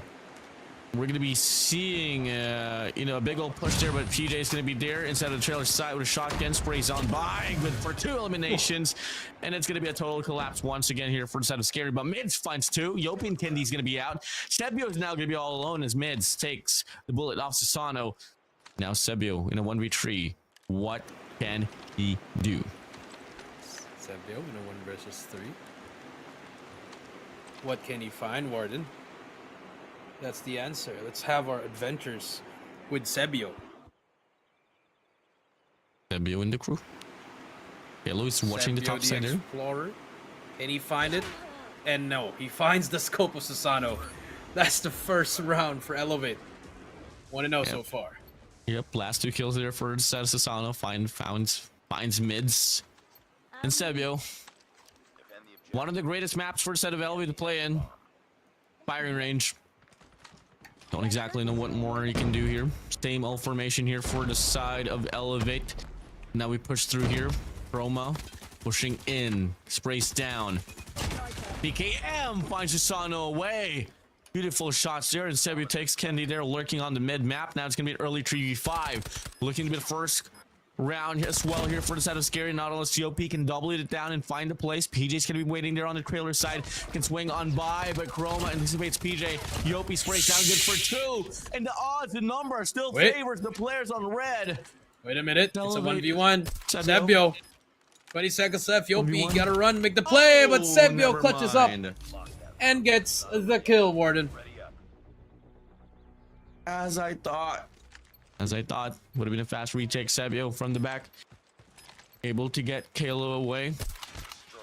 That shot right there off Yopi. Follow-up shot. Goes for the engagement. Able to get it done. First round here for the side of Scary. Big nade for the side of Chroma. Kendi though finds the first blood on Mids. Pickle takes them away. Yopi. And those 2 A players, PJ and Yopi, if you are familiar with Elevate, you all know that PJ and Yopi are the only players on A most of the time. So Harry should bite this rotation, but looking like they want to go to the direction of Kalo on his B side with an Onin in hand. Waiting. Perfect time. No one hitting it down on Cubby. Player 3, Sebio is going to be flanking as well with a sniper. Pushing through. Kalo finds Tokyo away. He got the tunnel side control as well. And the nade connects with Sasano, finding Pickle down. Sebio and Chroma all alone to go for the clutch, but Sebio from the flank able to get 1 down. Chroma go for the push out. Timing.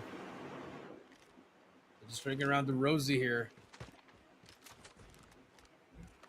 Chroma looking for something. Bomb is still down here. Not in the best position, Warden. And they decided to back away here. Not the best option if you're Scary, but they want to opt into a 1v1 here for each player. This is not looking good, Warden. Here we go.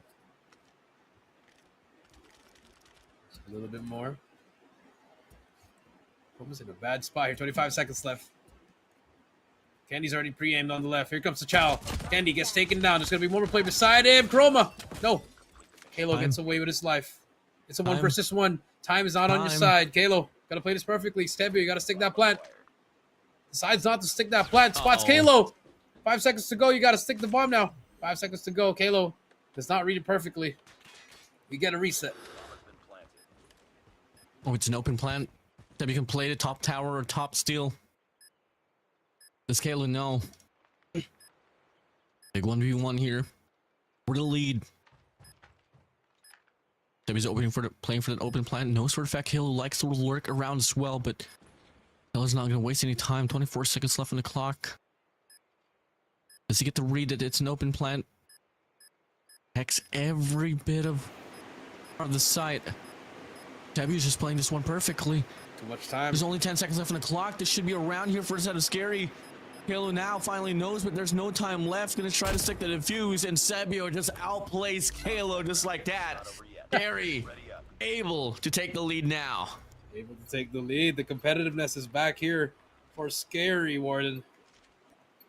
Looking like the adjustments have been made there properly, but I think that was Elevate's round. They just kind of threw it away towards the end or choked it. Very unfortunate. Ooh. It all started with Kenny not going to be able to hit a shot there, forcing Caleb to be all alone in a 1v2. Brought it down to a 1v1. Whatever readjustment here from Yopi, instead of playing towards A, now going to be lurking here on the mid side. Look at the map surrounded by the players of Scary, but Susano finds mids. Beautiful shot through the wall. He goes down. Now it's a 4v5 early on the lead. It's going to be the players of Elevate. A lot of 1v1s here, Jericho. Oh! Susano goes out. Now gets the trade 4v5. No, 3v4 situation. Andy takes down Pickle. Now the players of Scary tries to go for the push now, but the shotgun is out for the set. PJ good for one. Tokyo is there for the trade. Tokyo now going to be all alone, and Kennedy with a sniper once again prevails. Now it's going to be 2 for 2 here. The equalizer comes true. There you go. Some good shots coming through from the side of Elevate. The adjustment is on, Warden. Here comes the push off from Scary. They want to go for the front, but the flash is there. Yopi gets Chroma. More plays coming through. PJ gets one. Susano gets a collateral through the wall. 1 versus 4. It's all up to Sebio. And Elevate. Adjustments have been made. You play for the full send. You play for the full rush. Not going to cut it. Beautiful shot, though, for the side of Sebio. Next down Susano. The 1v3 here.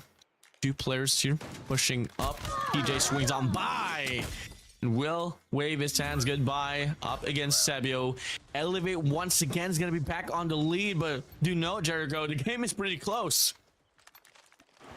It is pretty close, actually. I agree. And this is a huge round here for Scary, just to keep it 3-3 if they can or not. Elevate will take that 2-round lead. Opting for another slow push for both sides. Defense is spread out equally, but Scary opting to go A here. You see them. They're about to burst inside, but Susano, we've seen a lot of moments here with Susano. He knows there's 2. He called it out. More plays coming through. Has to back away. LP with a nade finds mids. PJ from the flank able to get 2. Tokyo now left inside the other side. Not a problem for PJ. Sebio once again is going to be all alone. And Yopi deals with him here pretty clearly. That's going to be it. Another round once again for the side of Elevate as they close out the first half in a 2-point lead.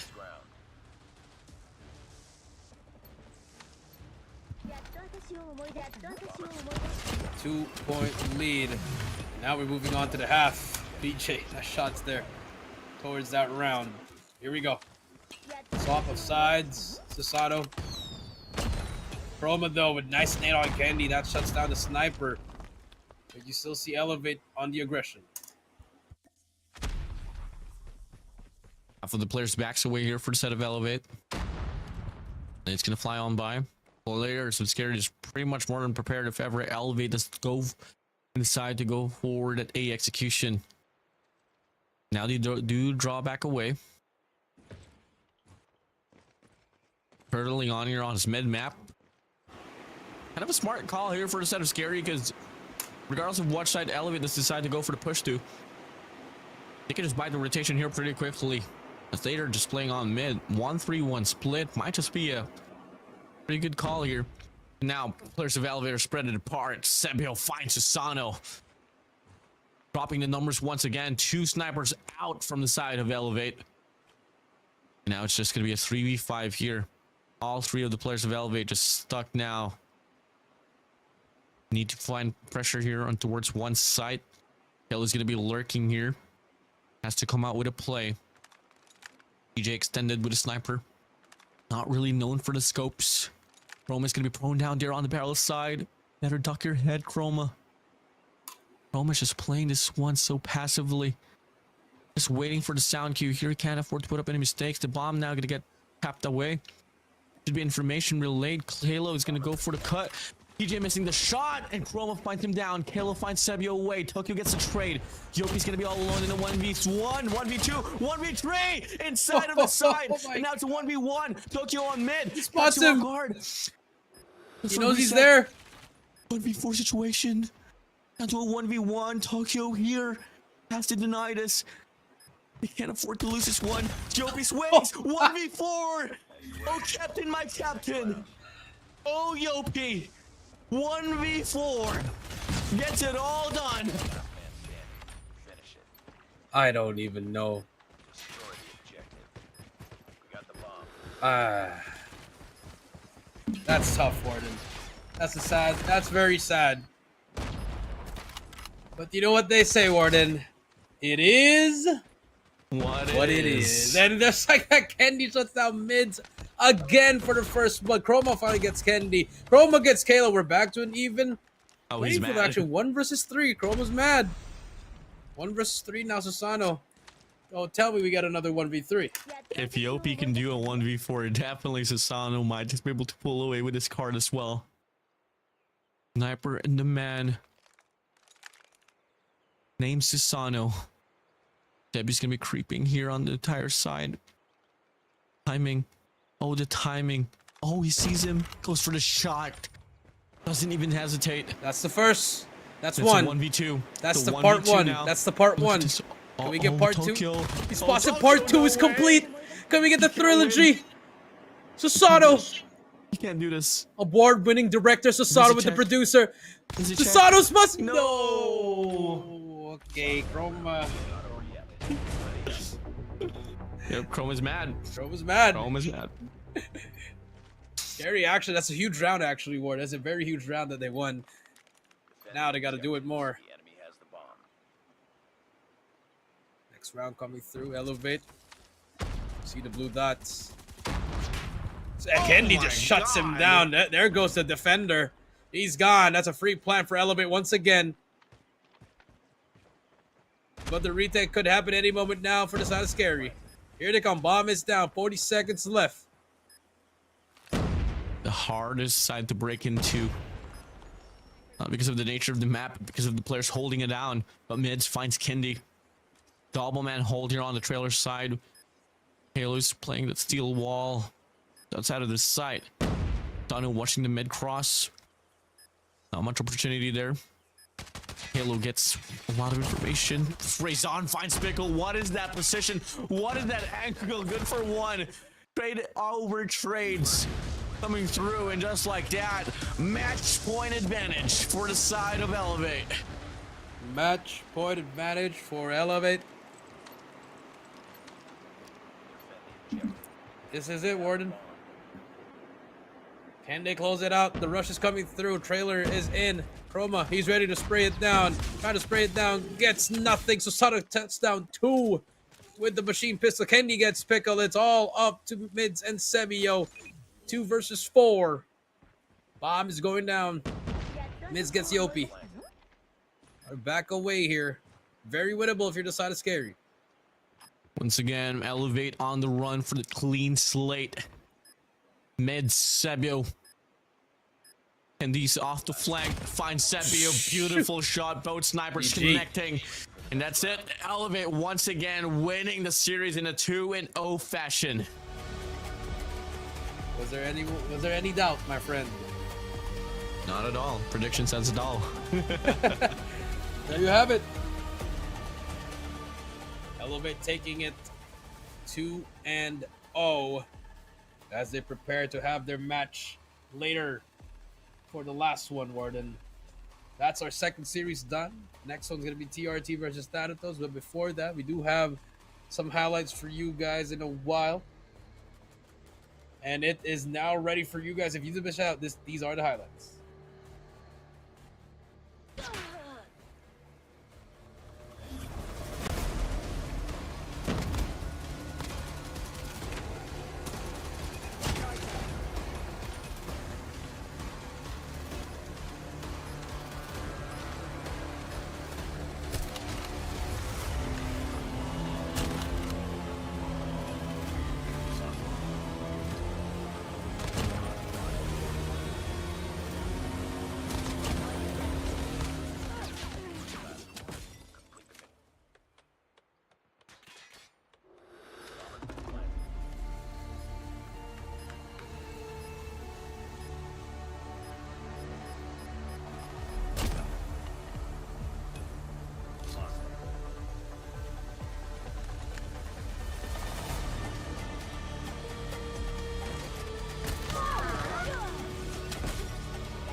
And we are back with the MVP is going to be Desano from the side of Elevate with 14-6 and a KDA of 2.33. I mean, Jericho, this man with a sniper on search and destroy, always so promising. Always so promising. Well, 14-6. He's the man on the mission. Man on Elevate. That's going to be it for that second series. Take a look at the head-to-head, 47-30. Not even, I mean, pretty close. I mean, it is S&D, but the score combined, it's a lot. Oh yeah, I mean, search and destroy can win by the objective, or you can win by the elimination, and you know, Elevate just played it out pretty well. I mean, honestly, I thought the MVP would be Dopey just because of that 1v4, but yeah, Series MVP is going to be Sasano once again. Gets it done on Search and Destroy, gets it done on Hardpoint, and was just able to run through the players of SKAER like the rest of the squad. That's true. He is the match MVP 2.13. Depth Machine God, as I would say. Adjusting from the Tempest to the Depth Machine to the War Machine, whatever. This guy is one of the most flexible players out there in the region. Elevates Sasano. Arguably one of the best in the game. I mean, you are part of the best squad in the Call of Duty mobile scene, so best believe it would be the case for that one. But hey, Jericho, we're down by 2 games already. We're right on schedule for this one, and everything's just going by so quickly. And quite honestly, just by looking at our schedule here, I think the only match that could probably go down to the wire is probably the next one. But hey, we'll see about this. This is Garena Masters IX, Echoes of the Champions. We'll be right back after this short break.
Season 5 is finally live. I was looking forward to it since forever. Heard that there is a ton of new content this time. Totally. The most exciting part is the Summer Surprises event. Just log in and spin. With just 5 spins, you can take home all the rewards, such as brand new Epic Operator Skill Bull Charge Jaguar and KSP 45 Grizzly. Soldiers, summer break has officially begun. And here's something Secret Cache lovers will love. The Secret Cache has new updates. A new gun has been added, and there is a new universal fragment system. You can open the secret caches to your heart's content now. Too hot to go outside this summer? No worries. Check out the brand new Zoo map in the multiplayer mode. No need to purchase tickets. Just use your bullets for admission. And that's not all. Multiplayer mode now has a new gameplay, Operation Variant. There are various personal buffs and team buffs to make each match more intense. There are tons of rewards too, so don't miss out. Not to miss, there are big updates in Battle Royale mode too. A new buy station limited time event lets you collect scattered cash across the map and use it to buy airdrop supplies at the station. One last update, the strongbox system has been upgraded. Some strongboxes now have a chance to trigger surprise discounts when drawn, giving you minimum 30% 30% off your next 10 pull. If you are lucky, you might even get a free 10 pull. Season 5 is ready to roll. See you on the field, soldiers.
Welcome back to Garena Masters IX Echoes of the Champions. My name is Warden, alongside with me is Jericho, and we are the casters here for today. We move over now towards the half point mark of the broadcast, and it is going to be TRT up against the THNTS. And TRT for THNTS. Remember the last time these guys actually faced, the best one I remember was in GM8, Warden. That was when it went to a game 5. The THNTS had it already, but they just got, and as people will say, the veteran moves, the OGs, the unks, stepping it up and actually taking that series and moving on to that final day of the playoffs.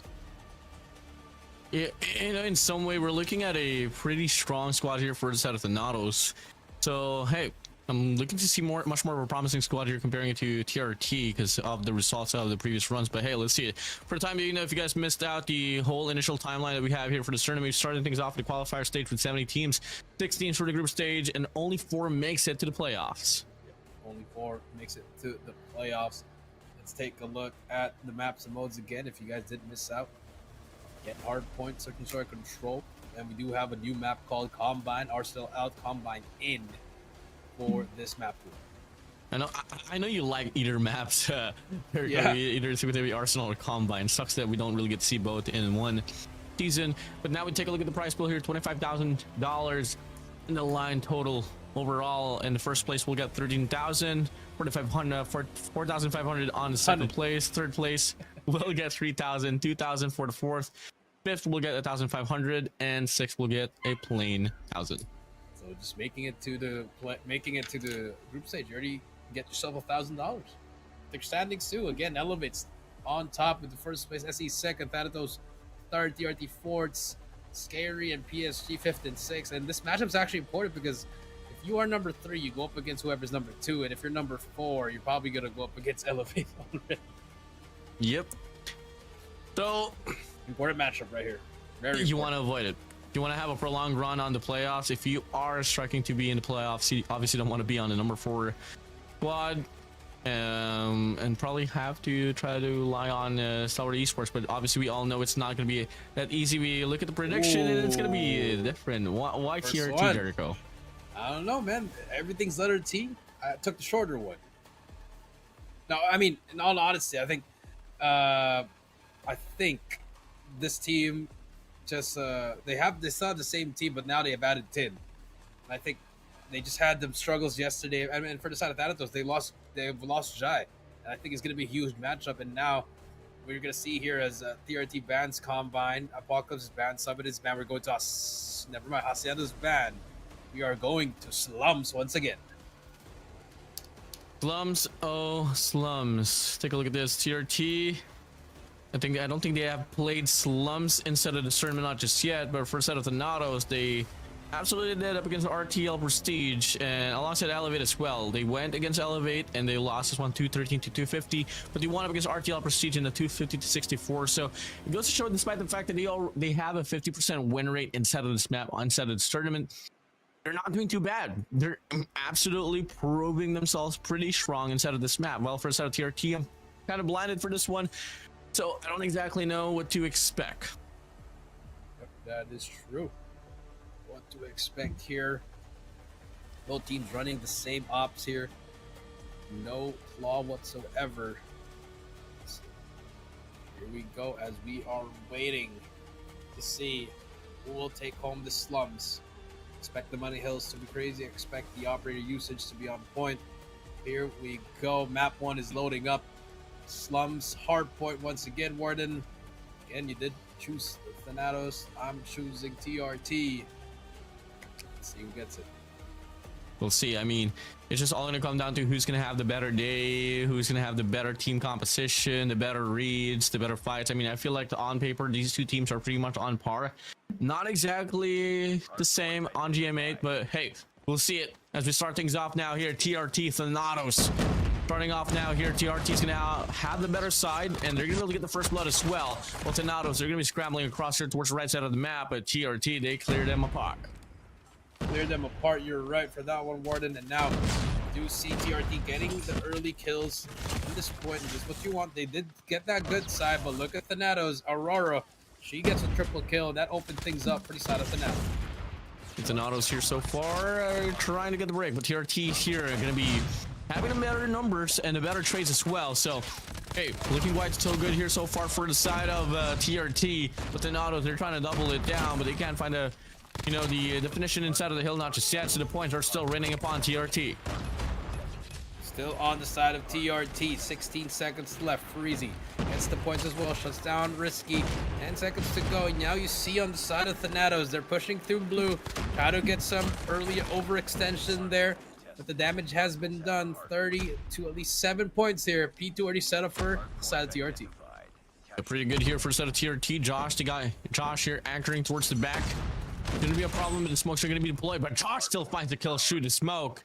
And now THNTS here, they're gonna try to find the break here from the front and the back, but they can't find anything at all. And it's a total lockdown here for the side of TRT as Hydra leads the team with 11 kills, make it 12 so far. Even more, Tarx pushes through, does get the trade, but they're not really inching closer instead of the hill, so try to go for a 3-man push here towards the back. Josh gets overwhelmed, but whips out the death machine, makes the play once again. Josh with the death machine, but Risky shuts him down.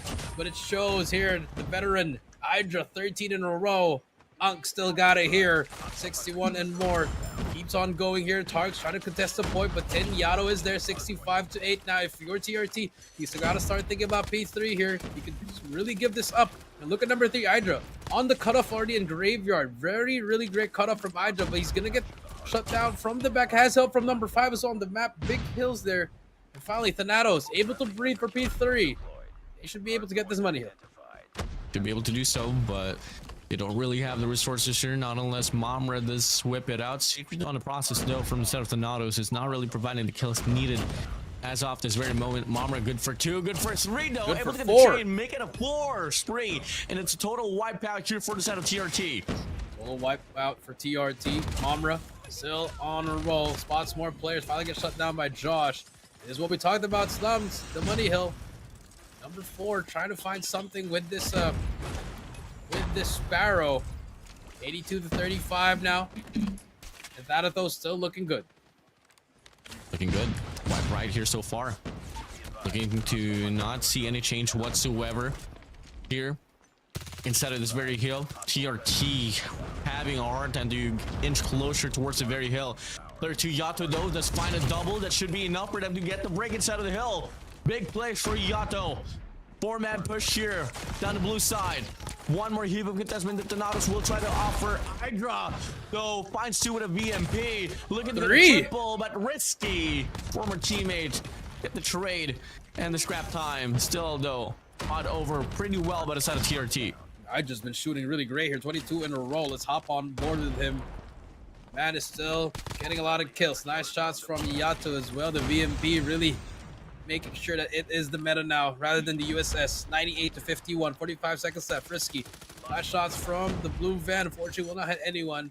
Now TRT inside the point. Freezy with the War Machine. Tin with the equalizer as well. 108, 110, 110 to 51. THNTS here to stale off the points. Tin here. Pushing through, gonna go for the spray, and Yato finds one with Sparrow as well. Big old investments from the side of TRT, feeling big time as well inside of this hill. THNTS momentary break, secret inside, going for the spray, just trying to survive here inside of this hill as long as he can. Try not to give 3 points for the side of TRT, but it's not gonna last any longer. We go back to the reset here with Shirley nearly almost under point lead. 127 to 52 now. Mamra over here at the back. Tempest is out. Can he find something with it? Finds that first one. Can he get the second? Yes, he can. Fortunately, it will not matter because TRT is just milking that clock here. Finally, number 4 gets that kill on Josh as well. And THNTS able to get some influence toward that P1. Pushing in here, P1. TRT so far. Last player alive here on this wave is going to be Hydra. Gets taken down. Josh Ho pops in with a death machine. Only good for none, actually. And THNTS so far not doing too shabby here inside of the Still. The Sparrow's going to be out for the side of Secret. And that's going to be enough to find a double here to try to solidify the last 20 seconds here inside of this hill. THNTS, they need this one valley if they want to put up a comeback. TRT though still holding on strong to that very lead. But they don't really have the rotation as well towards the next hill. That could end up pretty disastrous if ever in the long run. In the long run, you're right for that one, Warden. 130 to 83 now. Off we go to P2. Who's there? That's THNTS. Risky with a War Machine. First one we see. Could that be the game changer? Tin on the back. Gets shut down by Tarks and Risky. Risky 2 kills in a row. They held down that first wave. Hold it down here so far. THNTS here. One of those hills that you can truly define if ever you do get your cards right. Tempest is going to be out. Should be able to close out the right lane. Right here first out of TRT though, and Mamra fails to convert. So unfortunate. And now TRT finds himself inside of the hill. Pushing through here. That mission's going to be out, but it won't last any longer. Player 1 Aurora from the back, not able to get the kills as well. And Yato whips out the Sparrow here. Good for 5 eliminations. That's a wipe. Yato on the burner. Clean wipe for Yato. Clean wipe with the points as well. Freezy with a War Machine in a very weird position, but able to get some points off there. It is actually good for THNTS. And if you're Yato, you want to overextend already. Leave your teammates here in this back P2. And look at that. Another clean wipe. Oh my days. TRT just on a different level here so far, but hey, still not in the more comfortable zone here. Still just one hill away for the set of THNTS if ever they want to put up a comeback. But look at Yato here lurking inside of the smoke, but unfortunately gets spotted out by the side of Mamra. Now, open things up here. THNTS here paves the way once again. Beautiful double elimination for the side of Freezy as it goes on a 2 combo spree. Hydra's going to be out here with a Tempest, and they blow out the players of THNTS. They blow him out. Risky on the back, trying to get some shots. Unfortunately, will not happen. Hydra, Freezy, Yato able to get it, and this is just a chain reaction of P2 to P3. Warden looking like they want to take the 200-point lead here as Freezy and Yato just opening up a can of worms here. Warden 190 to 114.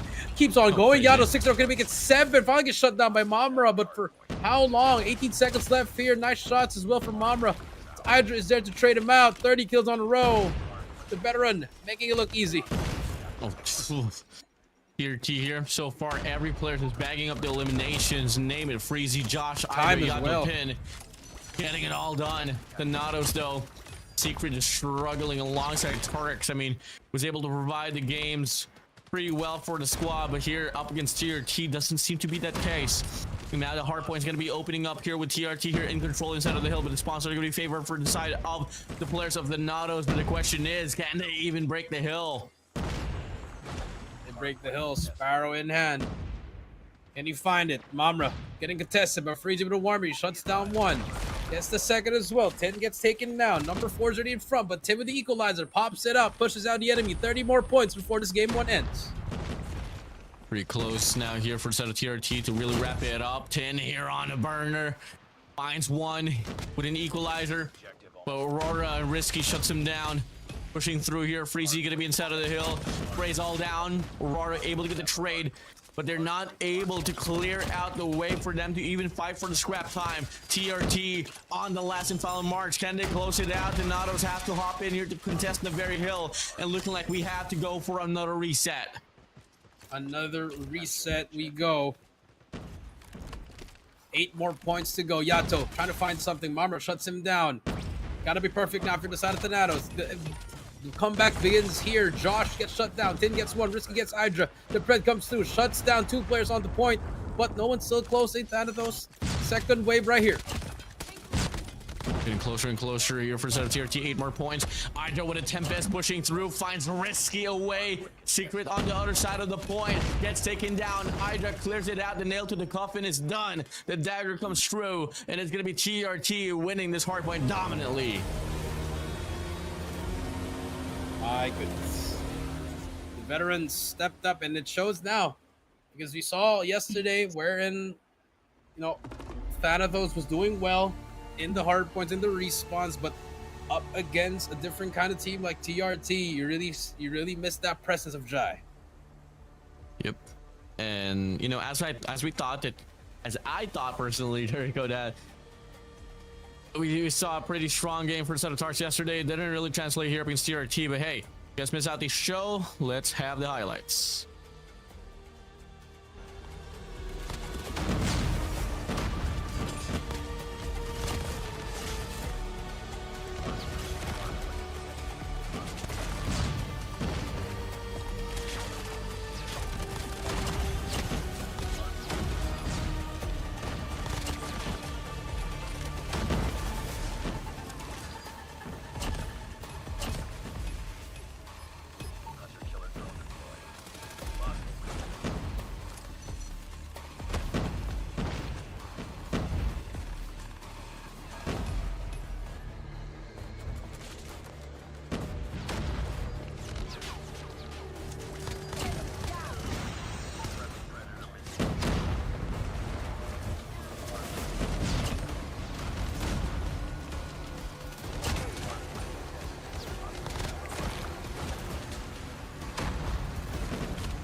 And our MVP is a Yato with 40-26, 5867 score, KD of 1.65. And with the Sparrow, man was doing work, especially after that 5-man feed with that Sparrow. Our MVP Yato is on form. Yeah, I mean, once again, Yato, before we closed it out yesterday, Yato was providing the numbers. So much needed, better out of tier T. Now he's here, back on track. I mean, we all know Yato. We all know his capabilities, even way back then in 2021. This player is just always on the burner, Always getting it will all be. done. Yep. That's going to be our MVP. Let's take a look at the head-to-heads, 192 to 142. The time on the hill was the difference. And I think just that one player that was the go-to guy that we needed. And we talked about it yesterday. We needed someone to fill in the role of Jai. Tarks was the guy, but that was up against SKAER. Now you go up against TRT, which was actually the same level as you guys, but you kind of see the difference there in that hard point. Yeah, I mean, on Search and Destroy, he was able to provide that number, but shockingly on this run here for searching for hardpoint slums, it wasn't that case. Even on Summit yesterday, I mean, THNTS was showing really great remarks. It's just, I don't exactly know what happened, but hey, it is what it is. You move on towards the next, and now look at the coin toss. Search and Destroy, TRT, they don't want to play fire in range. Standoff, they go. THNTS, they take away Tunisia and Coastal, so it's going to be a Garena Metropolis. Garena Metropolis, we go. This is a TRT special map, so pretty, wouldn't say weird pick from the side of THNTS, but a ballsy pick coming through from them, Warden. Oh yeah, and we take a look at, you know, Garena Metropolis. THNTS, they were able to win this up against RTL 7-5, while for the set of TRT, they did play this as well up against STE. They lost this one 2-7, but they won this one up against SKAER in a 7-0 fashion. That is true. And now, here we go, Warden. Garena Metropolis, we go. Second game. Could it be the final game for TRT and THNTS, or do we see a game number 3? I'm not too certain. Just by looking at how it played out in hardpoint, it was pretty one-sided. Hey, Risky finds the first blood with the name by 10, and Yato responds record 2. Tarsin Mamra finds her own self as well. Hydra gets taken down. Josh now here going to be all alone in a 1v3 situation, and Mamra clears it out with a tree spree. In a row.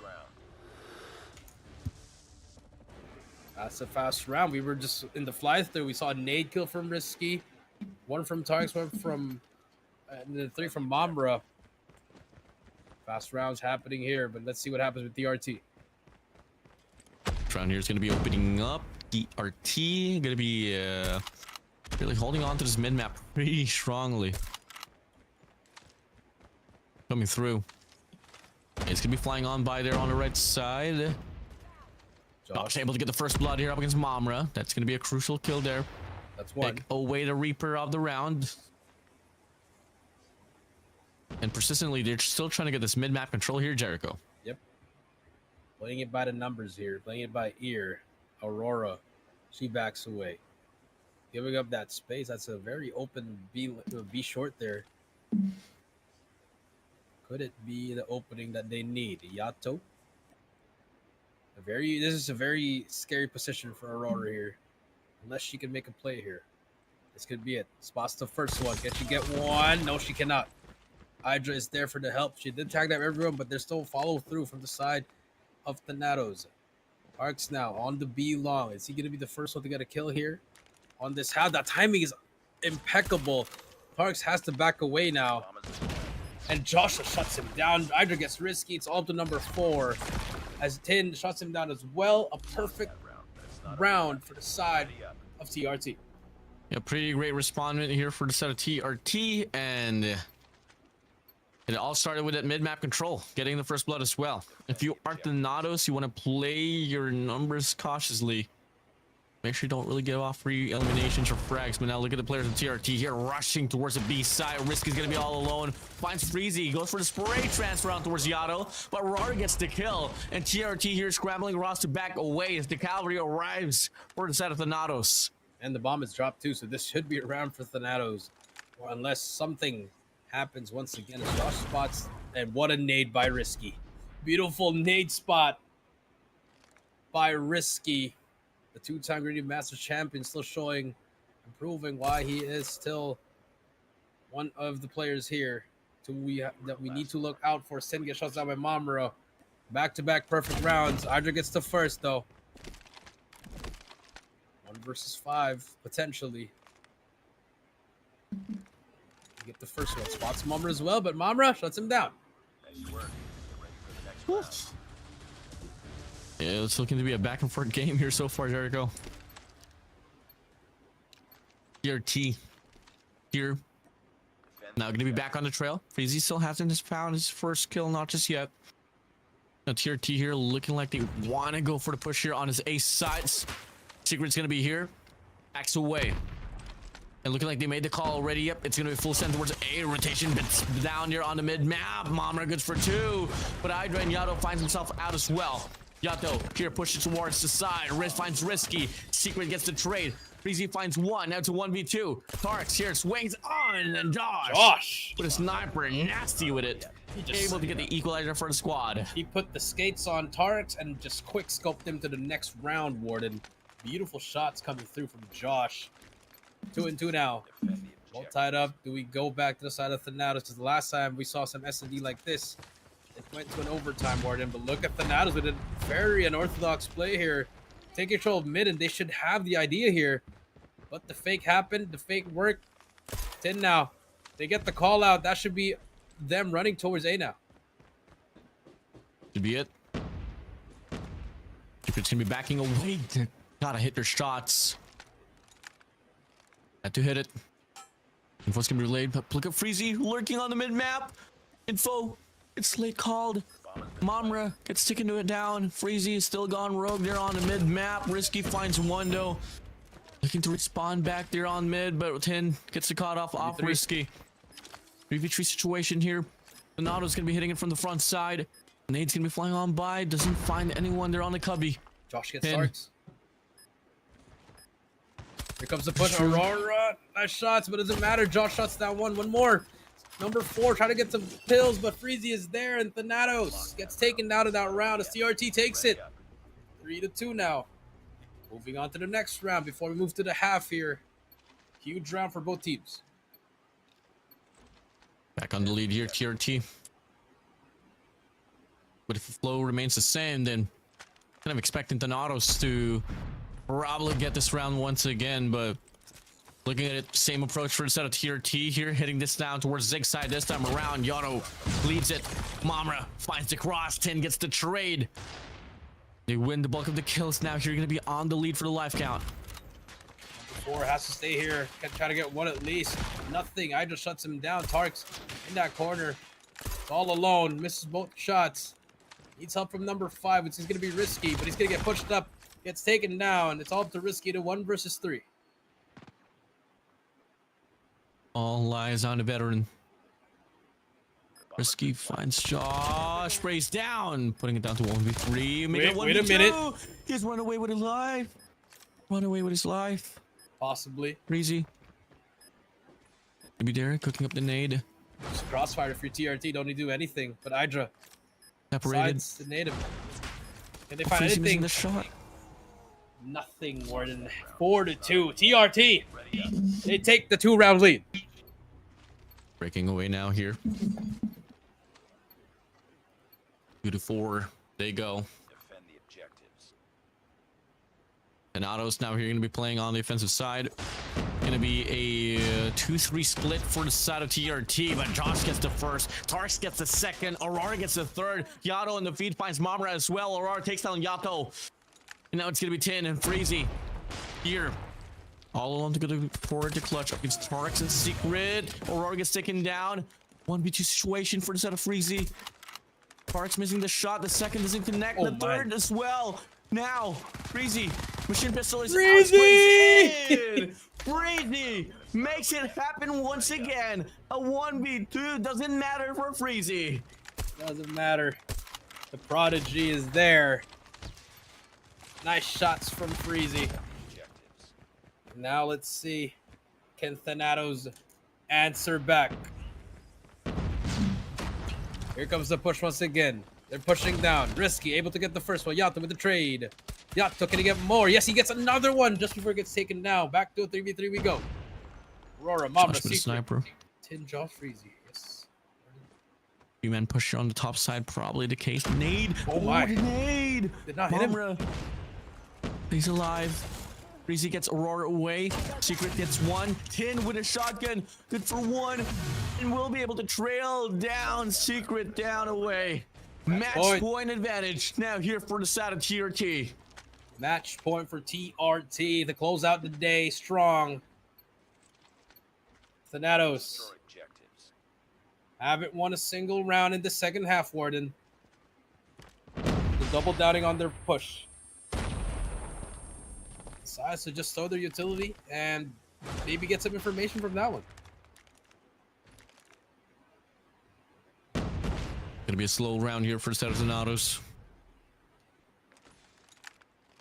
Can afford to put up the mistake. Any mistake could cost them their last and final chance here to stay alive inside of the series. That is true. Parks has been pretty stale coming from the previous game mode. Same goes as well here on the Search and Destroy. Having a hard time putting himself up there on a pedestal. Now you get to see the smoke deployed here on this mid map, leaving Tarks to extend now, but look at the double hold here from the set of TRT. Oh, Tarks, oh, Tarks. Josh finds the kill. Mamra takes down Josh. Trades after trades. TRT is hungry. Yato goes for the spray, but they play a bit too aggressively. Hydra's now going to be all alone in a 1v4 situation. Hydra in the perfect spot. Gets one. Oh, almost gets away with his life. There you go. Thanatos gets that first round. TRT, they were too greedy there, Warden. Too greedy with that push there. But still a long way to go if you're at the side of the side of Thanatos. Very long way. Yep. Wanted to close it out and rush things. We move over here. Another slow round here for set of Thanatos. Just has to play for the pickoffs. Mamra already on 12 kills. The only player actually to have double digits. Just having the whole squad of Thanatos at his back. But it's not going to be enough. Everyone has to double it down, especially for the side of Tarks. And Aurora as well. 2-3 split for a set of TRT. It's all going to come down to Thanatos to initiate the fights.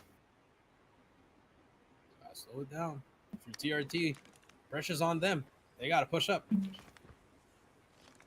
Nothing you have to do it. Here comes the push, though. Hydra just jiggling, just trying to get some information. A minute left now. They got to start moving now.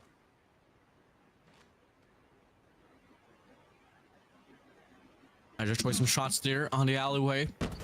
Not able to get anyone, but Aura has been able to slither on by. Finds Yato in 10. Tarks gets 10. Freezy finds Risky. Trades after trades. No direction where the bomb will go. And it will get dropped here on the restaurant, but fortunately they win the bulk of the kills. And Thanatos looking to stay alive once again as Josh is left out in a 1v3.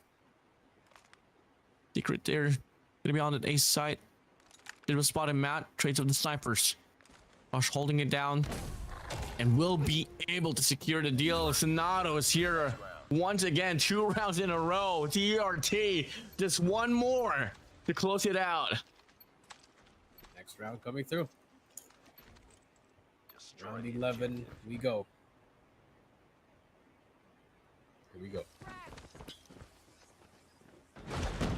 Push comes through. Nade stuns. They're gonna get naded to stop that push here. TRT now. Looking for something. Mid push is going to be happening once again. Aurora. Does she do it again? Oh, Mamra. Gets taken down by the nade. That's huge. You take down the MVP. Arch able to get the trade though up against Josh. 4-4 now. Yeah, I just ready for this. Bombs dropped. Yeah, bombs dropped as well. A Just lot of below info. the window. Next to the bin. Aurora picks it up now. Might just have to go for the push on his ace side. Should be the best call, but Freezy's gonna be waiting on the corner just outside of the site. A lot of hesitation here for set of Thanatos. Less than a minute to play with now. Definitely, it is looking to be an A execution here for the set of THNTS. 45 seconds left. Bomb should go down any second now. Tark takes out Yato. That's a huge kill. We're back to a 4 versus 3. Freezy needs to get at least 1 here.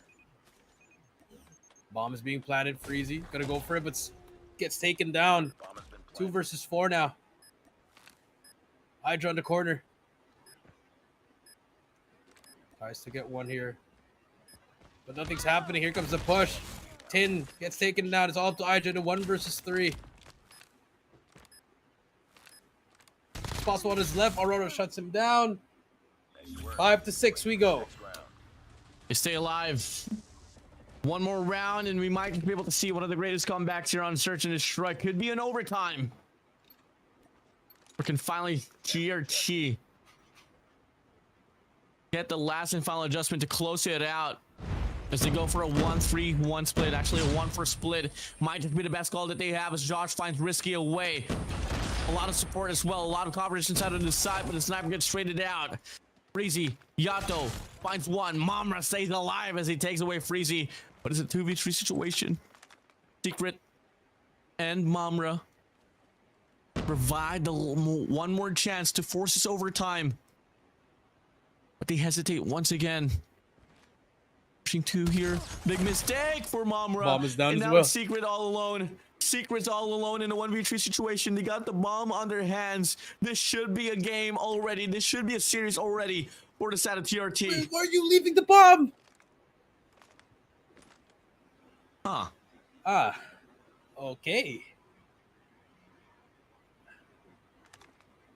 That is tough. But okay, maybe it could work as well. They are moving fast, Warden. But at the same time, it's a very question mark type of move coming through from them. At this point, they could have ended the game already, but hey, I mean, yeah, I don't think there's still any chance for Secret to go for the clutch. I mean, Okay. Uh-oh. The timing is perfect for TRT. there. 35 seconds left. Secret can plant the bomb, and TRT is just waiting for their moment to strike. I don't exactly know what they're doing, bro. It's a pretty questionable play from both sides, because then if there's only 15 seconds left, you have then you Secret have to run to overthinking it. A. Now they're moving. Wait, Secret is going back to hit. He's a crazy. All right, he gets the first, but it doesn't matter. TRT ends the game in a very funny play, in a funny sequence towards the end. But hey, for TRT, you'll take it. 7-5. They take the series as well, 2-0. Well, we'll take it.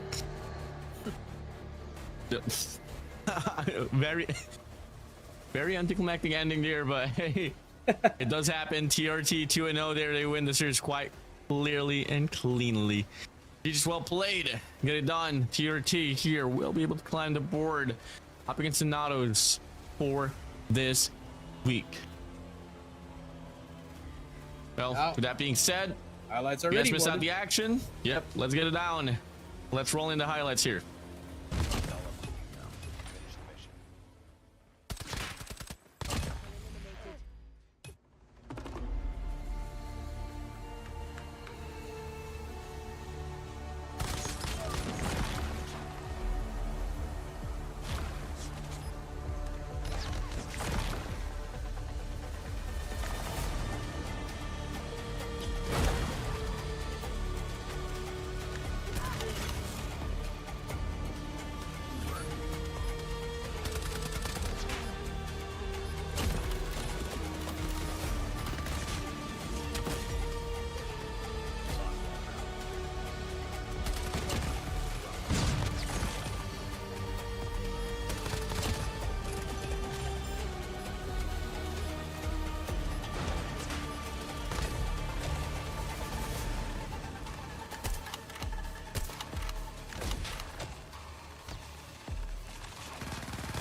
And we are back, and the MVP is gonna be Freezy with 9 kills and 8 deaths and a 1.13 KDA. I mean, Freezy always pretty consistent for the side of TRT here, Jericho.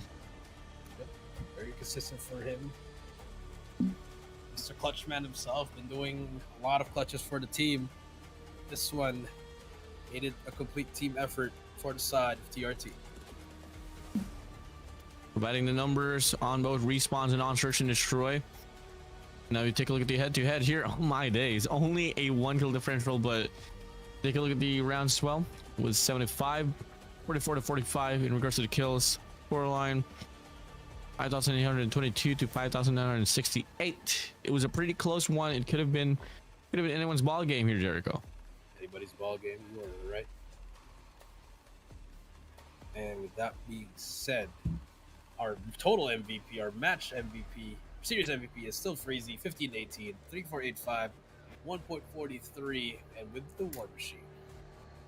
Yeah, I mean, if you want to rely on any players that can really just blitzkrieg himself towards the hard point and, you know, lay the slaying department pretty well, that's definitely going to be Freezy for you. And not only that, you can cut off if you want, if you can play the objective as well. And he's just one of those promising players that has been around for the longest time. We've been back on Garena Masters I. Now we move over towards the last half of the very game. We still got a few matches to go that is pretty interesting. And obviously I'm eyeing out on the last one, Elevate and Stalwart match. I mean, everyone's looking out for that one. That is the main event. The final match could be a preview of the playoffs, could be a preview of the grand finals. We don't know, but that's going to be 3 matches down, 2 more to go. I mean, a lot of great things happening today, except for that first matchup where we had a little bit of a distraction. But with that being said, this is Garena Masters IX. We'll be right back after a break.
Season 5 is finally live. I was looking forward to it since forever. Heard that there is a ton of new content this time. Totally. The most exciting part is the Summer Surprises event. Just log in and spin. With just 5 spins, you can take home all the rewards, such as brand new Epic Operator Skill Bull Charge Jaguar and KSP 45 Grizzly. Soldiers, summer break has officially begun. And here's something Secret Cache lovers will love. The Secret Cache has new updates. A new gun has been added, and there is a new universal fragment system. You can open the secret caches to your heart's content now. Too hot to go outside this summer? No worries. Check out the brand new Zoo map in the multiplayer mode. No need to purchase tickets. Just use your bullets for admission. And that's not all. Multiplayer mode now has a new gameplay, Operation Variant. There are various personal buffs and team buffs to make each match more intense. There are tons of rewards too, so don't miss out. Not to miss, there are big updates in Battle Royale mode too. A new buy station limited time event lets you collect scattered cash across the map and use it to buy airdrop supplies at the station. One last update, the Strongbox system has been upgraded. Some strongboxes now have a chance to trigger surprise discounts when drawn, giving you minimum 30% off your next 10 pull. If you are lucky, you might even get a free 10 pull. Season 5 is ready to roll. See you on the field, soldiers!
Welcome back to Garena Masters IX, Echoes of the Champions, and now we are approaching towards our second to the last game that we have here, and it's gonna be, if I'm not mistaken, RTL Prestige up against, it's SKAER, if I'm not mistaken. So, hey, we'll see how this one's gonna play out. Obviously, we're looking at the squad at the very bottom of the board, up against, a squad that really could prove Also themselves quite a of the lot. board.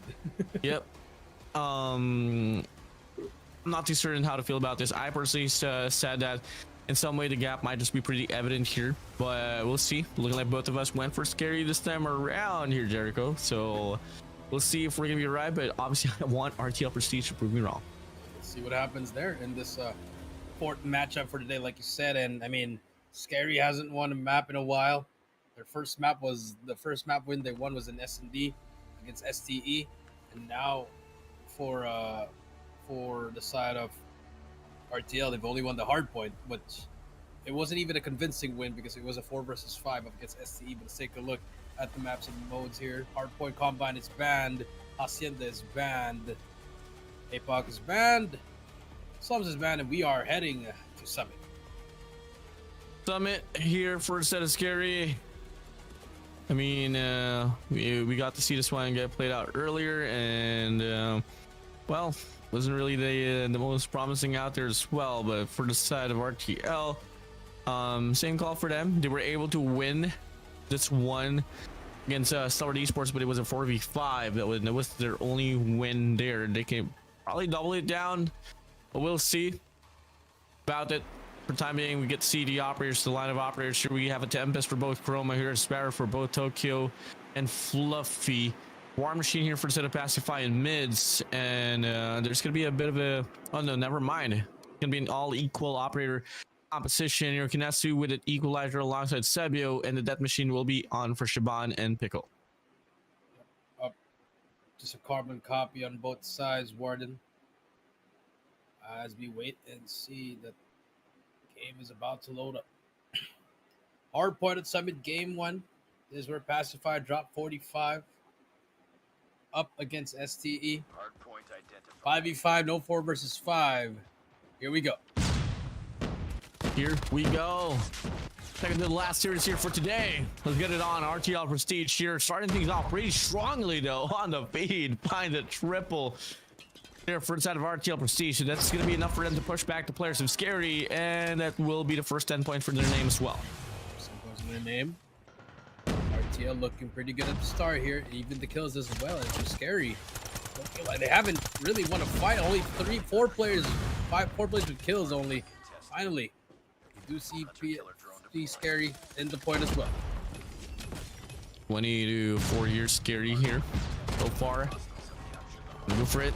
Chroma is rocking that elevate profile picture, by the way. Hey, It's the buff. represent coming through. Long stress on his hands, but not gonna be able to find a connection. And so for RTL, I mean, best believe it, they are starting off pretty strongly here inside of this game, as they are able to get a pretty convincing lead here. 30, 40 points, make it 41 to their name, 42. And the run here from the side of RTL Prestiges gets to be pretty much more convincing as we go on. And now we move over here towards the next hill. Pickle will be able to get a double here on the top side and make it a triple. Never mind. RTL Prestige here still winning the weak heel of the gunfights, and now they quickly swarm inside of the hill. We swarm inside, Pacify with a War Machine very early, but it's working out for them. Takes himself out, but he gets 3 before he gets taken down. 48 to 12 now. Tokyo from the top, going to the bottom. Gonna get the free kills here, gets 1. Can he get the second? Yes, he can. Nice shots of Tokyo, spots the third, but the KRM is there. PSG on top. Definitely gonna be on top for sure, and whew, still a pretty hard start here for set of RTL Prestige, and Scary hasn't found any means to actually be on par with the pressure here that RTL Prestige is putting up now. Coming through here next, hard point in the line, and the players of Scary are spawning out. RTL Prestige here on the roll, 62 to 14. Scary, pretty stale for them. Stale for them. Yuka pacified to take down 2. PSG looking pretty solid here in this P3. They have the setup. They got their ops at the ready as well. Here comes Fluffy, 5 in a row. Can he make it 6? Chroma gets the first. Needs help from his teammate. The equalizer is there, but the War Machine from mids shuts him down. But Fluffy with the Sparrow able to shut down the push once again. I'll take RTL Prestige. Double operator investment here from the set of Scary. Chroma finds 1, Chroma finds 2. It has to be the play. Make it a triple for his name. Make it a quad. Make it a full wipe. All led by Chroma. And that should be sufficient enough for them to hop inside of the hill and to fight for the scrap time. Scrap time, you're right. 28 and counting. Comeback is on. If you're on the side of Scary, you see the momentum slowly shifting to their side. Warden, and they're also going to have the spawns for the new one. So this is a perfect hold. Perfect final 20 seconds for them, Warden. This is what you want to see if you're still fighting out. They're coming back from the team. Moving in now here, opener, definitely. Beverly can really hold on to the first 30 seconds here. That should be able to drop down the lead to just 20 points against RTL Prestige. Scary here. Coming in, crucial 5 for side of Sebi to be able to win, able to get it done. Double man push here on main for the set of RTL Prestige, and now looking like they want to try to wrap around as well towards C-Dom, but Pickle gonna be able to get 1. Shaban pushes through here on the top side. Mid's able to get 1 as well, and all across the feed it is the players of Scary here burning it down. Burning it down, 61 and counting. P4, very crucial hill here. 65 and counting. Pickle finally back. Chroma Sebi, you finally see them. They're finally getting into their groove. Warden, here comes the shotgun from Chroma, still on point. Finally gets taken out by a nade. Damage has been done. Tokyo gets caught reloading, and they get some seconds off the scrap time. But here comes mids in the point. Coming in, 82 to 90 now. Mids here inside, spraying in. Not able to win a fight. Fluffy gets him away. Scary Chroma able to get one as well. And so far, it is going to be Scary now. Here, going to be on the lead. Drastic change, and it only took one good hill for Scary to be on top of the pedestal. You're right, Pickle now. Say that by Fluffy. The reset comes through. Fluffy gets shut down. 93 encounter, both tied up now, but Tokyo shuts it down. He's going to be in that point. What? Nook goes on top. RTL Prestige. Pacifier brings out the War Machine. Trying to find something here with this War Machine, and the answer is no. He's trying to finally gets one actually, but it doesn't matter. Sebio and the boys and Scary able to take over, and now the rhythm is on for them. Yeah, Pickle here driving this death machine towards Green Radar, no. but can't find the kill. Unfortunate. From here on the top side, finds one, chains a double with it now. Moves out to the HS. Sabio here out with an equalizer on a force spree. Tokyo with a Sparrow. A very costly hill here. 4 operators to be invested for the set of Scary just to grow that lead even more. That lead even more. You're right. 120 and counting. Roma able to get one more. 5 seconds to go here. Looking for more here. Another one from Chroma with the machine pistol. 126 and 102. PSG struggling now to find something here. Prestige asking question, and the answers are all the gunfights. Ooh. Massive clearance here for the side of RTL Prestige as they are able to clear out the way for the better spawns. But look at the top side control. Look at the catwalks. Scary so far dropping down from the skies, but they can't find the means to win the gunfights. Pushing in the first 20 seconds belonging to the players of RTL Prestige. Yuko whips out the Tempest, looking to get the chain, but Kinesu finds a tree spree on the feet as well. And all across the board here inside of this hill is going to be the players of RTL Prestige here, turning it all around, and we get another lead change. Another lead change. It's going to be one on that corner. Chroma waiting for the regen. There's going to be a Pred coming out. Chroma gets shut down. Now PSG able to get the lead. 128 to 134. 14 seconds left. Scrap time. Going to the side of Scary. Then Prestige actually just gives this up. Wants to set up for the new one. Really great idea. Here they come again. Ooh, massive shot there for Finesse to take down Chroma. They got the operators to sell available now. Shiban's going to be out here with a death machine. Nesu has his own operator here ready for investments. Chroma whips out the Tempest here, finds one there, but won't be able to find the chain. Has to come out huge once again. Double spray, but Chroma with a Tempest finds the triple. Tokyo on the feed. A quad wipe here for the side of Scary. Is it going to be enough for them to break the hill? Absolutely yes. Mids is inside, and it's going to be another lead change once again. Scary on the driver's seat.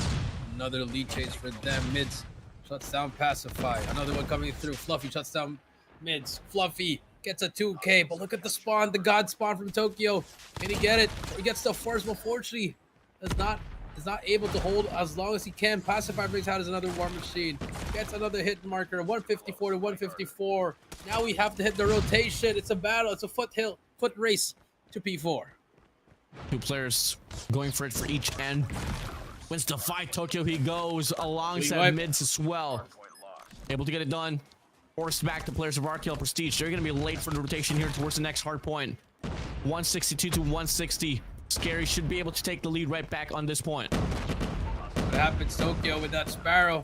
He's trying to push it out, space out the enemy. It's going to be a two-lane push for the side of RTL Prestige. Chroma.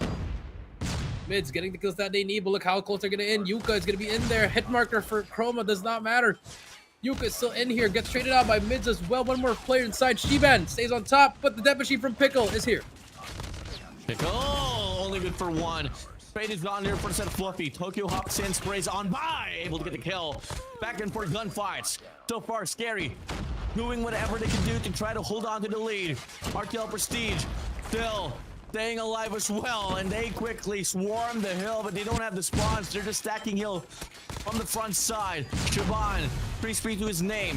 One more kill for the death machine. Can he get it? Yes, he does. Does he whip it out though? A bit too late now, and they do clear out the scrap time for a moment, but Scary is persistent as ever, but they can't sustain. It's gonna be RTL Prestige here, gonna be on the trail, but it's only by 4 points. 8 in a row for Shiban. Working towards that EMP could be huge. 184 to 180. Here we go. Now you do see RTL Prestige inside the point. 55 seconds left. Chroma brings out the Tempest once again. Spots the first, looking for more. Knows there's another one near to him. Spots the second one. Can he keep on going? They clear out the base. Chroma still has that Tempest in hand. Takes down Pacify. Spots Yuko on the right. Gets one with a hit marker. Gets one with a shotgun. Chasing down Shiban, but decides to back away. Hunter Killer Drone helps him out as well. Spots up right in front of him. 30 seconds left. Chroma on a roll. Defending this hill with his pride. 195 to 195. Scary back on the lead once again. Chroma still on fire. Freddy flies in for the set of Kinesu. Yuka hops in, meets his Sparrow at the end. And it's gonna be Scary here, the first team to enter the 20-point mark. Chroma's still alive there. He's still alive. All I can say now by Fluffy. But Chroma has full streaks. Streaked out. Get ready to bring it out. The EMP 50 on his name. P2 is gonna be huge here. As it opens up in 5 seconds, 8-point lead for Scary. 208 to 200 now. Could be the last and final march here, or could it end on P3 later on? But for the time being, you want to inch closer towards the victor's crown here on this hill. And Scary here so far. Oh, having an opener, but RTL Prestige having the better look for the spawns as well. Chroma has to make the play, has the EMP as well. Drops down, finds two, making a triple for Chroma. And it's gonna be a break. Force the spawns down the bottom side. The Tempest will come through. Mint has the War Machine. Sebio with an equalizer. Triple investment for the side of Scary. It's gonna be one more. Yuka gets hit by the chain. 227 counting. 30 seconds to go before this game ends right here. A little bit more for the side of Scary. 15 more points. Sebio with the equalizer is going to be placed on the back as well. It will not end here. We have to move to P3 and PSG. They have that already. They have the P3 spawns. Big plays coming through for both sides. Kinesu, big fight for him, takes down Sebio. Mint, away. Yuka gets the kill. Good for 2, good for 3. Tempest is out. Investment comes true. But that's only going to be the only operator they can play with here inside of this hill. Now, they push back the players of Scary. They get the hill on their side. Good push. Scary, one more break is all that they need here to find the means to get the win out away from RTL Prestige. That's 2 down. That's 2 down. They're inside the point. And now RTL, they have the spawns, they have everything they need. Shiban gets 2, Chroma still inside the point. Still alive here, gets the second one as well. Has help from Pickle to spray down. And the game winner, 250 to 215. Scary takes it home. Wow. 61 for Chroma. Whew. Wow, oh wow. GG's, well played. What a turnaround here for the side of Scary. My days. That was a hot one. I mean, RTL Prestige, not bad of a start, but wasn't able to close it out. Really great investment usage as well, operator usage. I just had to Scare to really solidify their run. They're on P2. And that really set the gap there. Putting enough pressure up against RTL Prestige as we move over now towards P3. And when P3 came along, Chroma made the play, the death machine from the side of Pickle to close it out, and that was game. We move on, but that was an amazing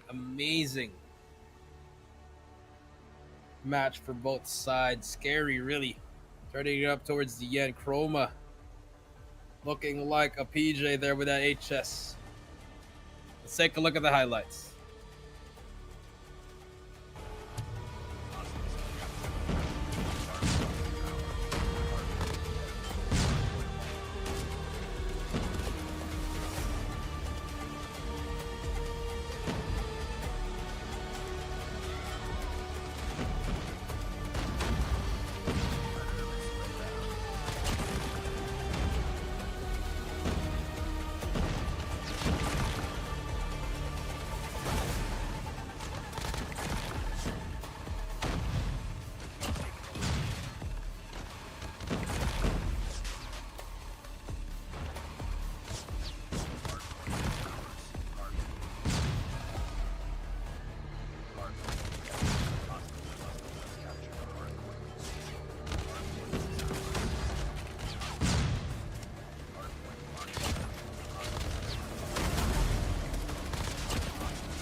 Such a great run there for both squads, but Scary was able to come out on top, all due to Chroma rocking that HS and dropping a 61 kill game.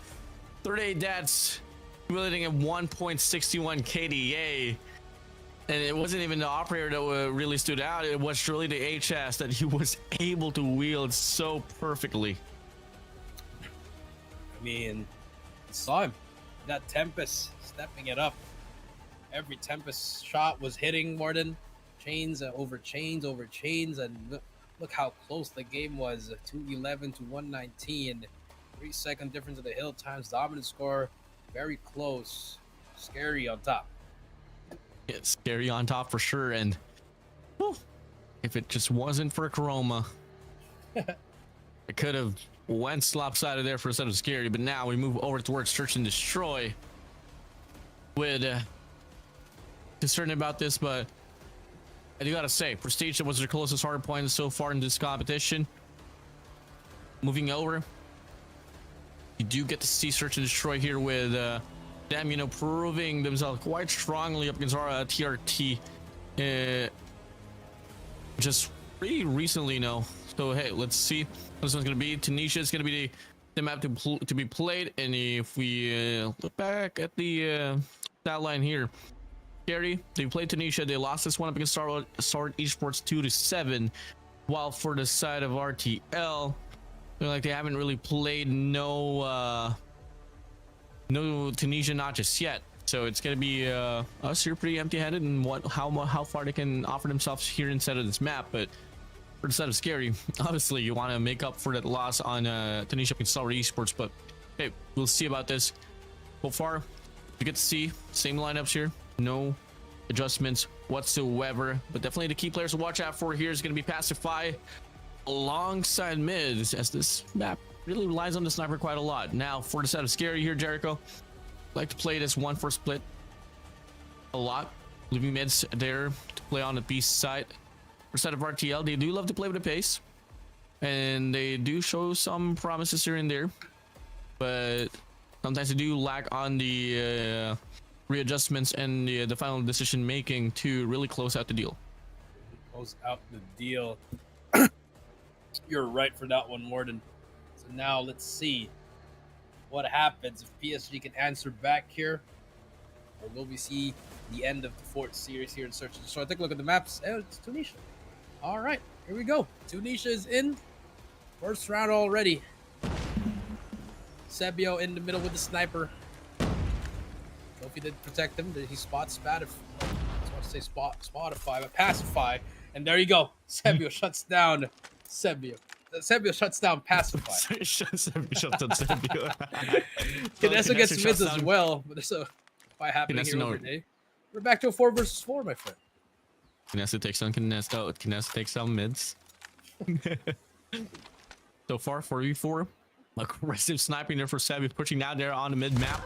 Swings on Tokyo. Finds Fluffy. Kinesso takes on Tokyo. It's a trade galore here on this first sequence. Now you move in.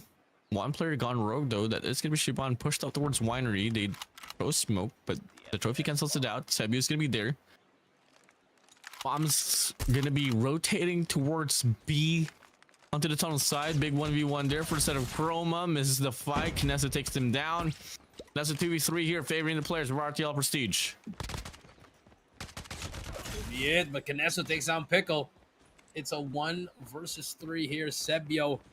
Kinesso actually gets his kill. We'll get that ace. Bomb has been planted. Let's see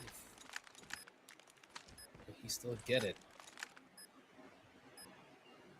Sebio from the top.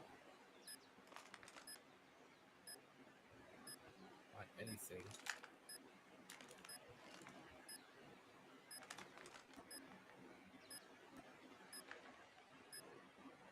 Let's see. 15 seconds left. Spot Shiba, and that's the first blood. There's one more player on his right as well, Yuka.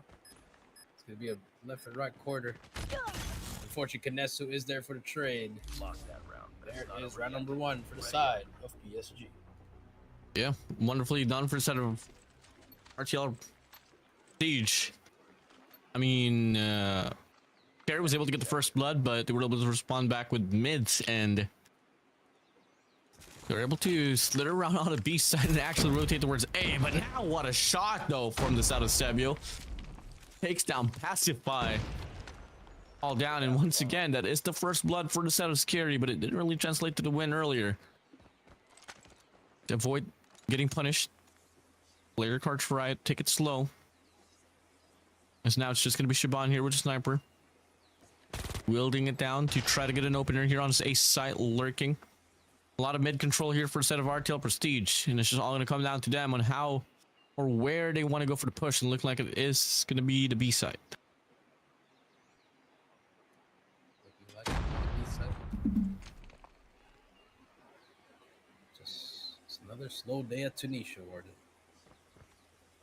Very slow day in Tunisia. Tokyo, they know there's a player right above him. Shiban cannot find anything. But mid is clear, so they ended up going from mid to B with no help from top. So it's a broken play. It's already a broken play for the side of PSG. But they're double downing on what they're trying to do in A.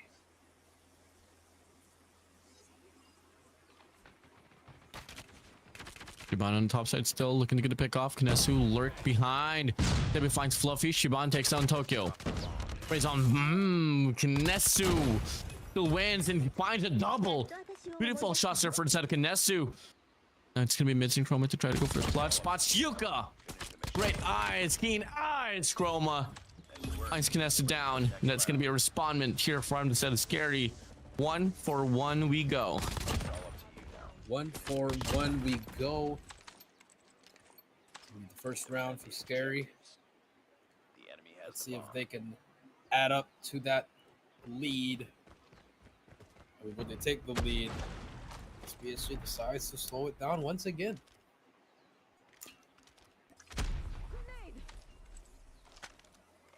Players from RTL Prestige looking to go for the ace site.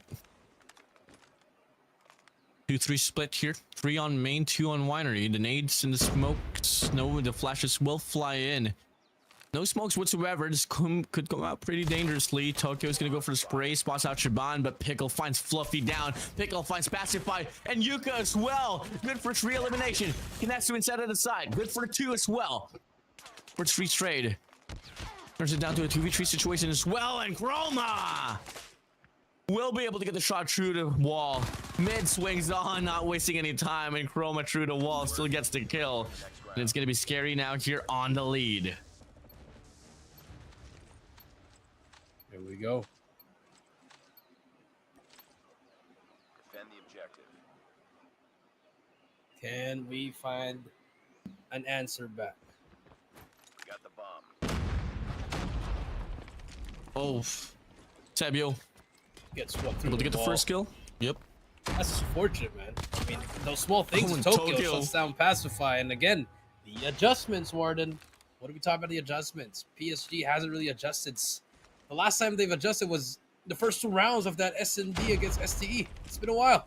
You got to see some adjustments here for the side of PSG. We have to. Now they try to readjust their direction here towards the ace side. They might find the cross here with Pickle. Look, it's gonna be here. Fluffy makes the play. Good for 2, and now the entry towards the side now with no players from the side of Scary to worry about. It's gonna get cooked here. Eyes on the nade. Eyes on the nade, but Fluffy stays alive. Now it's a 3v3 situation here. Mids with a sniper. Looking to get the entry. Fluffy's clearing on the left side on the box. One Shaban. gets one. It's in a great position, actually. Never mind. I take that back. Up to Sebia now in a 1 versus 3. Gets a hit marker on Fluffy. Gets another one. No hit markers on Shiba. Has to back away now. We talked about the adjustments. They heard me, and now PSG on the verge to get this round number 4. Yep, no time left here. Yep, should be around 4 here for them. Shaban's gonna swing. Goes for a child. Beautiful shots for South Savio. You can get the kills, but no time left for you to get the defuse. So it's gonna be round number 4 here, going to the side of RTL Prestige, and now for them to get this equalizer here. 2 for 2. We go here, Jericho.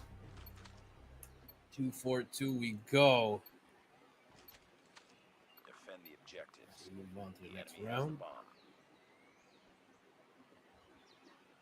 and we see them. And Yuka, Huh? nice. Nice. We gotta get it. We gotta get an instant replay of that one, Yuka. Wah, wah, Wah, wah. wah. That's unfortunate. 4 versus 5. Don't ask me why. Yuka was like, hey, I'm a bit tired, you know, let me rest for a moment. We'll get back on track on the next round. Well, before you, Jericho, it's gonna be a stalemate once again, especially now as you don't have Yuka. You lose one player due to a team casualty. And now they don't really have any option, but essentially to go for this mid push here, which is gonna be a bright call for them. Mid to B might just be the best call. Fluffy alongside Kinesu is going to be pushing here. But they don't really commit though. And Chroma flips by Kinesu. Unfortunate for Chroma. Now all of a sudden it's a 4v4 here. Just choose a side, go for the push. 40 seconds left on the clock. Mid's going to be holding down towards the top side. Does he get anyone though? Yeah. They're gonna take this A push, and Scary actually Perfect. decides to leave it. Number 2, Tokyo gets the one on Fluffy. Could he get the second? Bomb is down. Kinesu picks it up, backs away. 4 versus 3. Shiban gets Sebio. That's 1. Time. Time's not underside, but the free bomb plant over B. There you go. A misread from the side of Scary. Bomb has been planted. Here we go. 40 seconds left. 3v3 situation. We go. Mids, Tokyo and Pickle for the side of Scary. RTL Prestige, Shiban, Kinesu, Pacify. All 3 from the side of Scary, hitting it from the top. Tower gonna go for the spray with the SS9. Hits the shots for a moment, but can't close out the deal. Mids finds Shiban. Pacify's gonna be all alone. Shiban with an A gets 1. Pacify able to slither by. Just buying the time. The trigger discipline is on. They don't see him. Tokyo gets out. Sniper is on. Whip out the machine pistol. Pick. Oh! And get it done. Beautiful place for Pacify. Talk about trigger discipline. Trigger discipline at the same time as Scary. Why does no one check that corner? What is happening here? Destroy the objective. Back and forth we go. One more before we switch sides. RTL about to hit this rush. And I guess not. Another slow push from them. Never like to take the rush. Definitely might just have to play for the pickoffs. Fluffy gonna swing. Pickle finds 1. No refrags. Concussion gets dropped. Finds another player. Flash. Pacify with a sniper here. Pushing through. Sapio takes down Pacify. Yuka in the process takes down Pickle. 3-4 now we go. Here. RTL Prestige looking to go for the commitment. Beautiful shots for Yuka. That's going to be Tokyo out once again. It's going to be a 3v3 here. RTL Prestige, do they still commit or do they go for the rotation? I guess the answer is no. A minute left here. B will be the end of the game. Mids is on the other side. 1 kill, but 1 definitely make the change. Never mind. Missed that shot. Mids.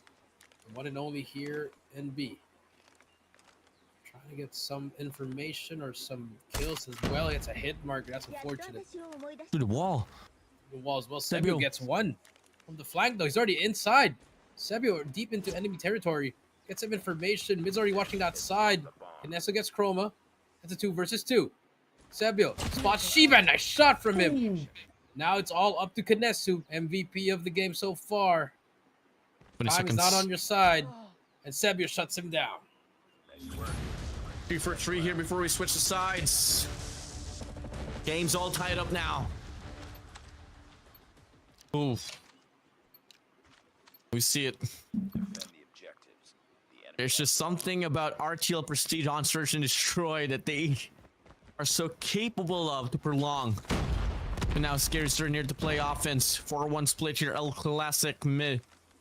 A lurk there for the side of Shiban, but Shiban finds Sebio. Pacify to the wall, takes down mids. That's a 3 to 5. Pushing through.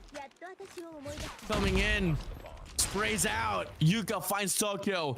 And it's a total collapse here once again for the side of Scary. RTL Prestige.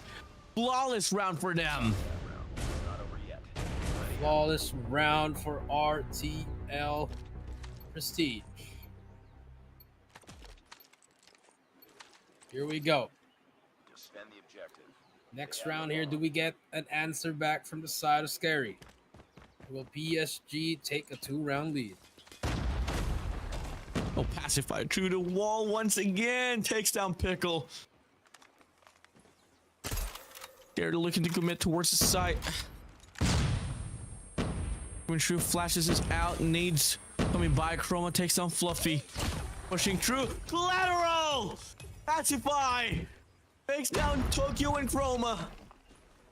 Pacify is making the biggest plays inside of this game, but it's still not over. 2v2. Fabio takes down Kinesu. Mid still only with 1 kill. Maybe one You is can't all you spill need. mids. You can't spill mids without a 1.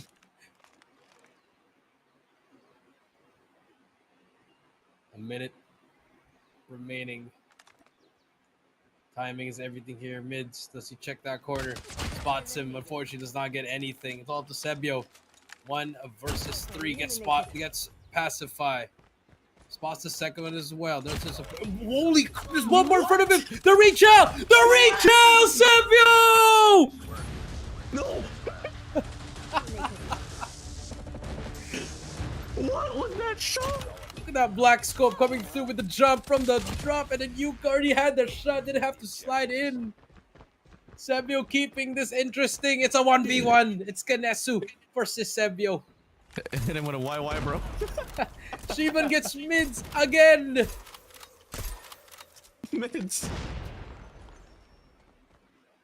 Love you, bro. You got this. You got this. Over from the back.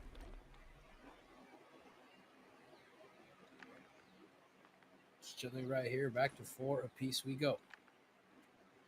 Scary. PSG.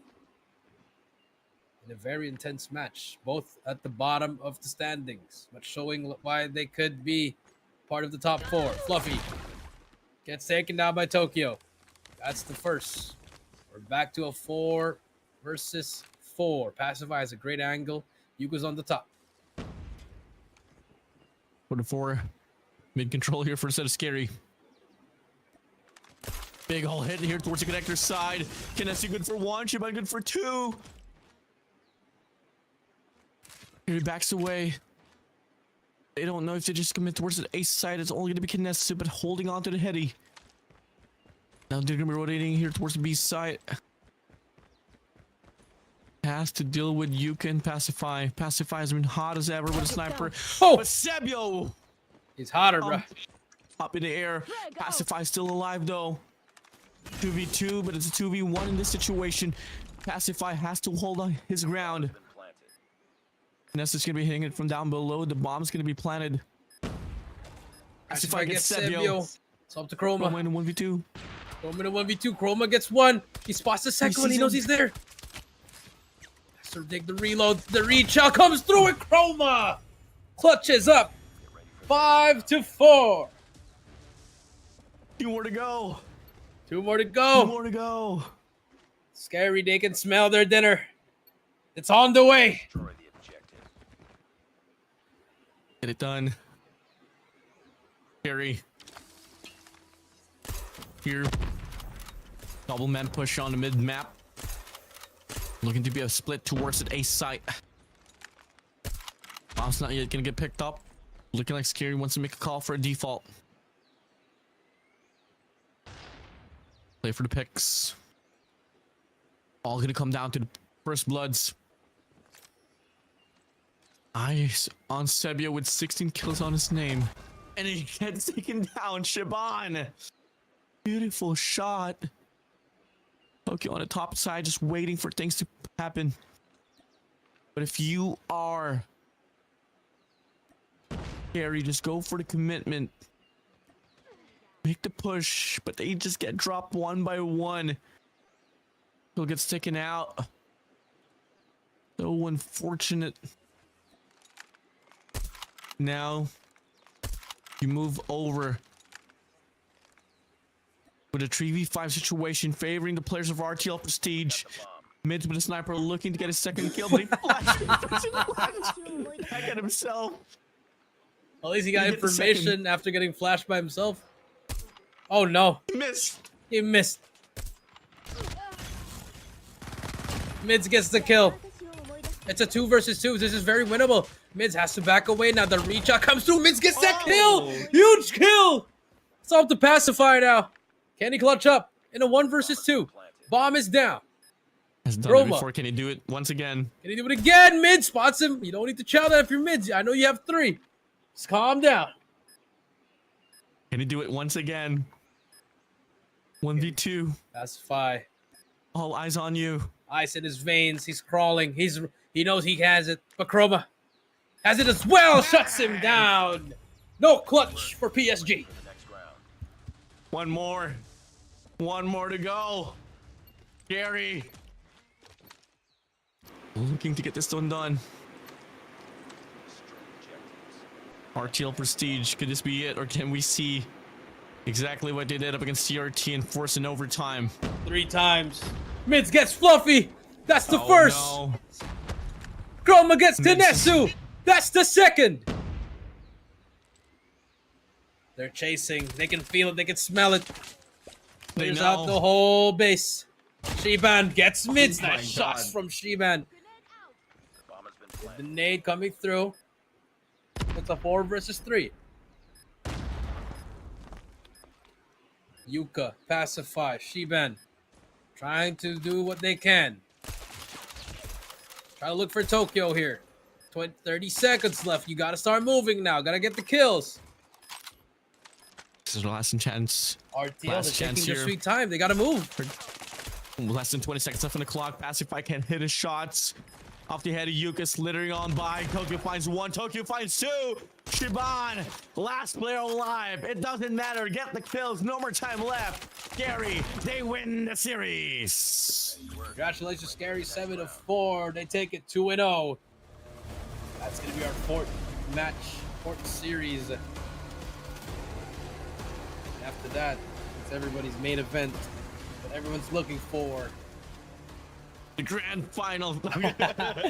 Congratulations, Scary, 2-0. They actually get a huge lead up against the side of PSG, and they're closing in on the side of THNTS. If they have that Definitely. rematch, we can definitely see them get to the top 4. If it does go to their way, then we know the stories could switch and they can do exactly what they've been doing from the previous Garena Masters run. For the time being, congratulations to Scary and valiant effort once again for the set of RTL Prestige that wrap things up there for them for their group stage. But anyways, there was a very hot action-packed run on the Search and Destroy. Let's run into highlights.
And we are back, in the MVP for the game is obviously going to be Sebio with 16 kills, 7 deaths, and a KDA of 2.29.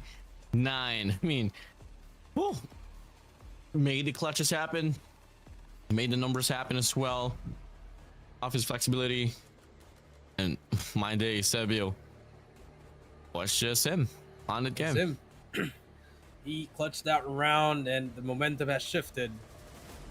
Take a look at the head-to-head, 40-44.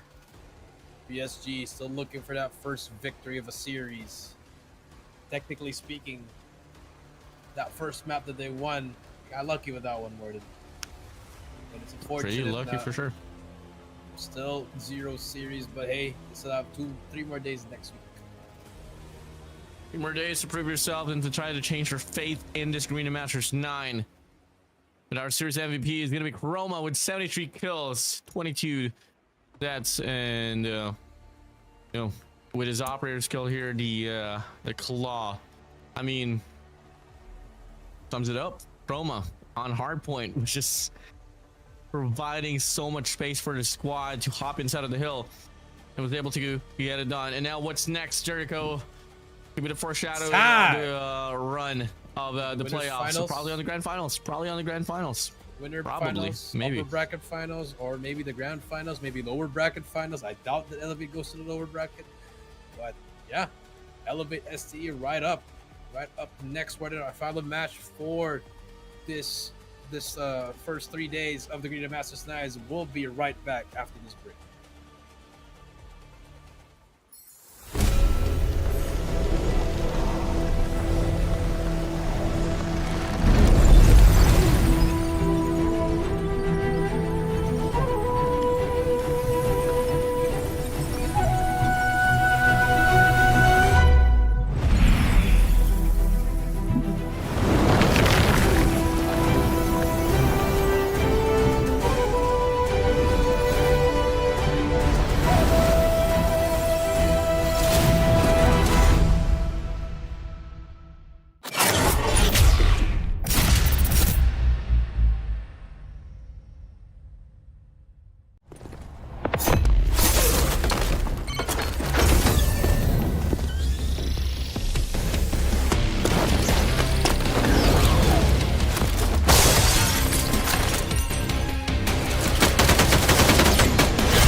Season 5 is finally live. I was looking forward to it since forever. Heard that there is a ton of new content this time. Totally. The most exciting part is the Summer Surprises event. Just log in and spin. With just 5 spins, you can take home all the rewards, such as brand new Epic Operator Skill Bull Charge Jaguar and KSP 45 Grizzly. Soldiers, summer break has officially begun. And here's something Secret Cache lovers will love. The Secret Cache has new updates. A new gun has been added, and there is a new universal fragment system. You can open the secret caches to your heart's content now. Too hot to go outside this summer? No worries. Check out the brand new zoo map in the multiplayer mode. No need to purchase tickets. Just use your bullets for admission. And that's not all. Multiplayer mode now has a new gameplay, operation, variant. There are various personal buffs and team buffs to make each match more intense. There are tons of rewards too, so don't miss out. Not to miss, there are big updates in Battle Royale mode too. A new buy station limited time event lets you collect scattered cash across the map and use it to buy airdrop supplies at the station.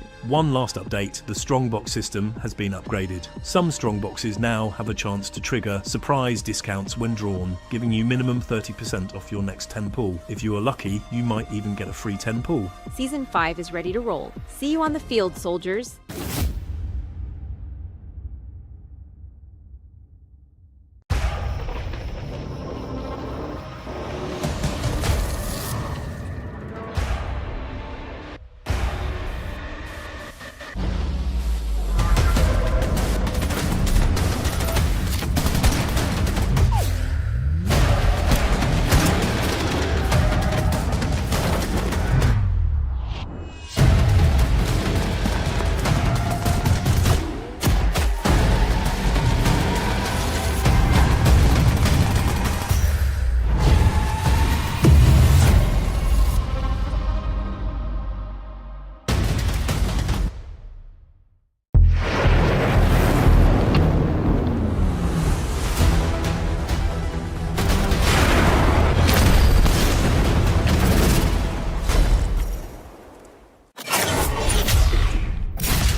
And the moment you all have been waiting for now arrives, as Elevate and Stalwart Esports will be our next match here. It's the #1 squad up against the #2 squad of the tournament.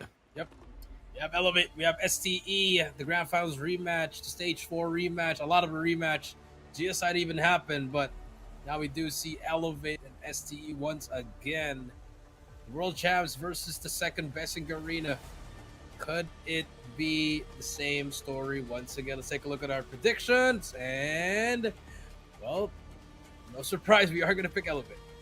I think in every series that we have, if Elevate's gonna be playing, Elevate's gonna be our prediction. So it's a safe bet. I mean, if you're looking at the world champions, you're looking at back to back Garena Masters champions. I mean, I don't even keep track anymore how many times they won Garena Masters, because they got it on it for a long time. I mean, I've only won 2. They've probably won 6, 7. I don't even know how many. Well, let's take a look at the standings first before we move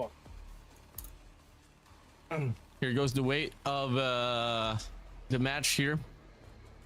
Stalwart Esports going to be on 10 points, 12 for the side of Elevate, TRT, and 8-7 for the side of THNTS. Scary on 4, and Prestige, they have 1. And no maps has been dropped by the side of Elevate. Well, for the side of Stalwart Esports, they've dropped 2 already in those. 1 came from Hardpoint, 1 came from Search and Destroy. It happened between RTL Prestige and THNTS. If you look at Elevate, they've been flawless, and they've been exactly this way for a very long time now. So let's see if this brand new roster of Stalwart Esports could be on par with the kings of Call of Duty Mobile. Call of Duty Mobile. Let's see. Will it be the same? Big matchup here for both these teams. Who's going to be #1? Both teams have 4 series score, both 4 and 8. But STE has lost 2 games already. So let's see what happens. Let's see about it. I feel like even if in some way Stalwart Esports would win this, I think it would go down to probably a tiebreaker. But now, ban map, Stalwart Esports, they ban away Ashenda, Summit away. Elevated, don't want to deal with no slums, and combined. So we're gonna be heading straight towards Apocalypse Hardpoint. Talking about Apocalypse, did see the latest one out for the set of Elevate up against TRT, and they were able to win 250-72. For the set of Stalwart Esports, they haven't played no Apocalypse, not just yet. No Apocalypse. So here we go. Apocalypse once again. We saw what happened yesterday in APOC and TRT. Wasn't good. It was almost a 100-point club. Let's take a look. Here we go. The new lineup of STE, and the same lineup of Elevate going at it in this matchup right here. Yeah, I mean, Elevate, same operator composition here.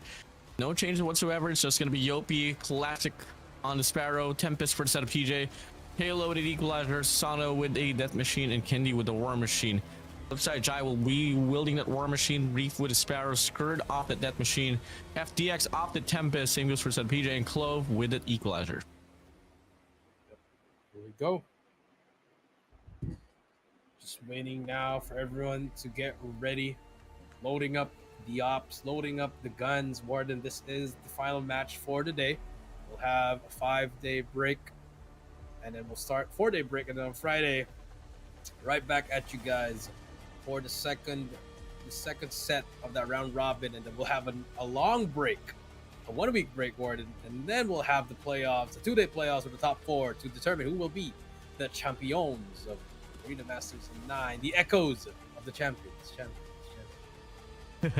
Well, if you guys have enjoyed the show so far here on Garena Masters IX, Echoes of the Champions, better make sure you guys are following our social media across Facebook, YouTube, and TikTok.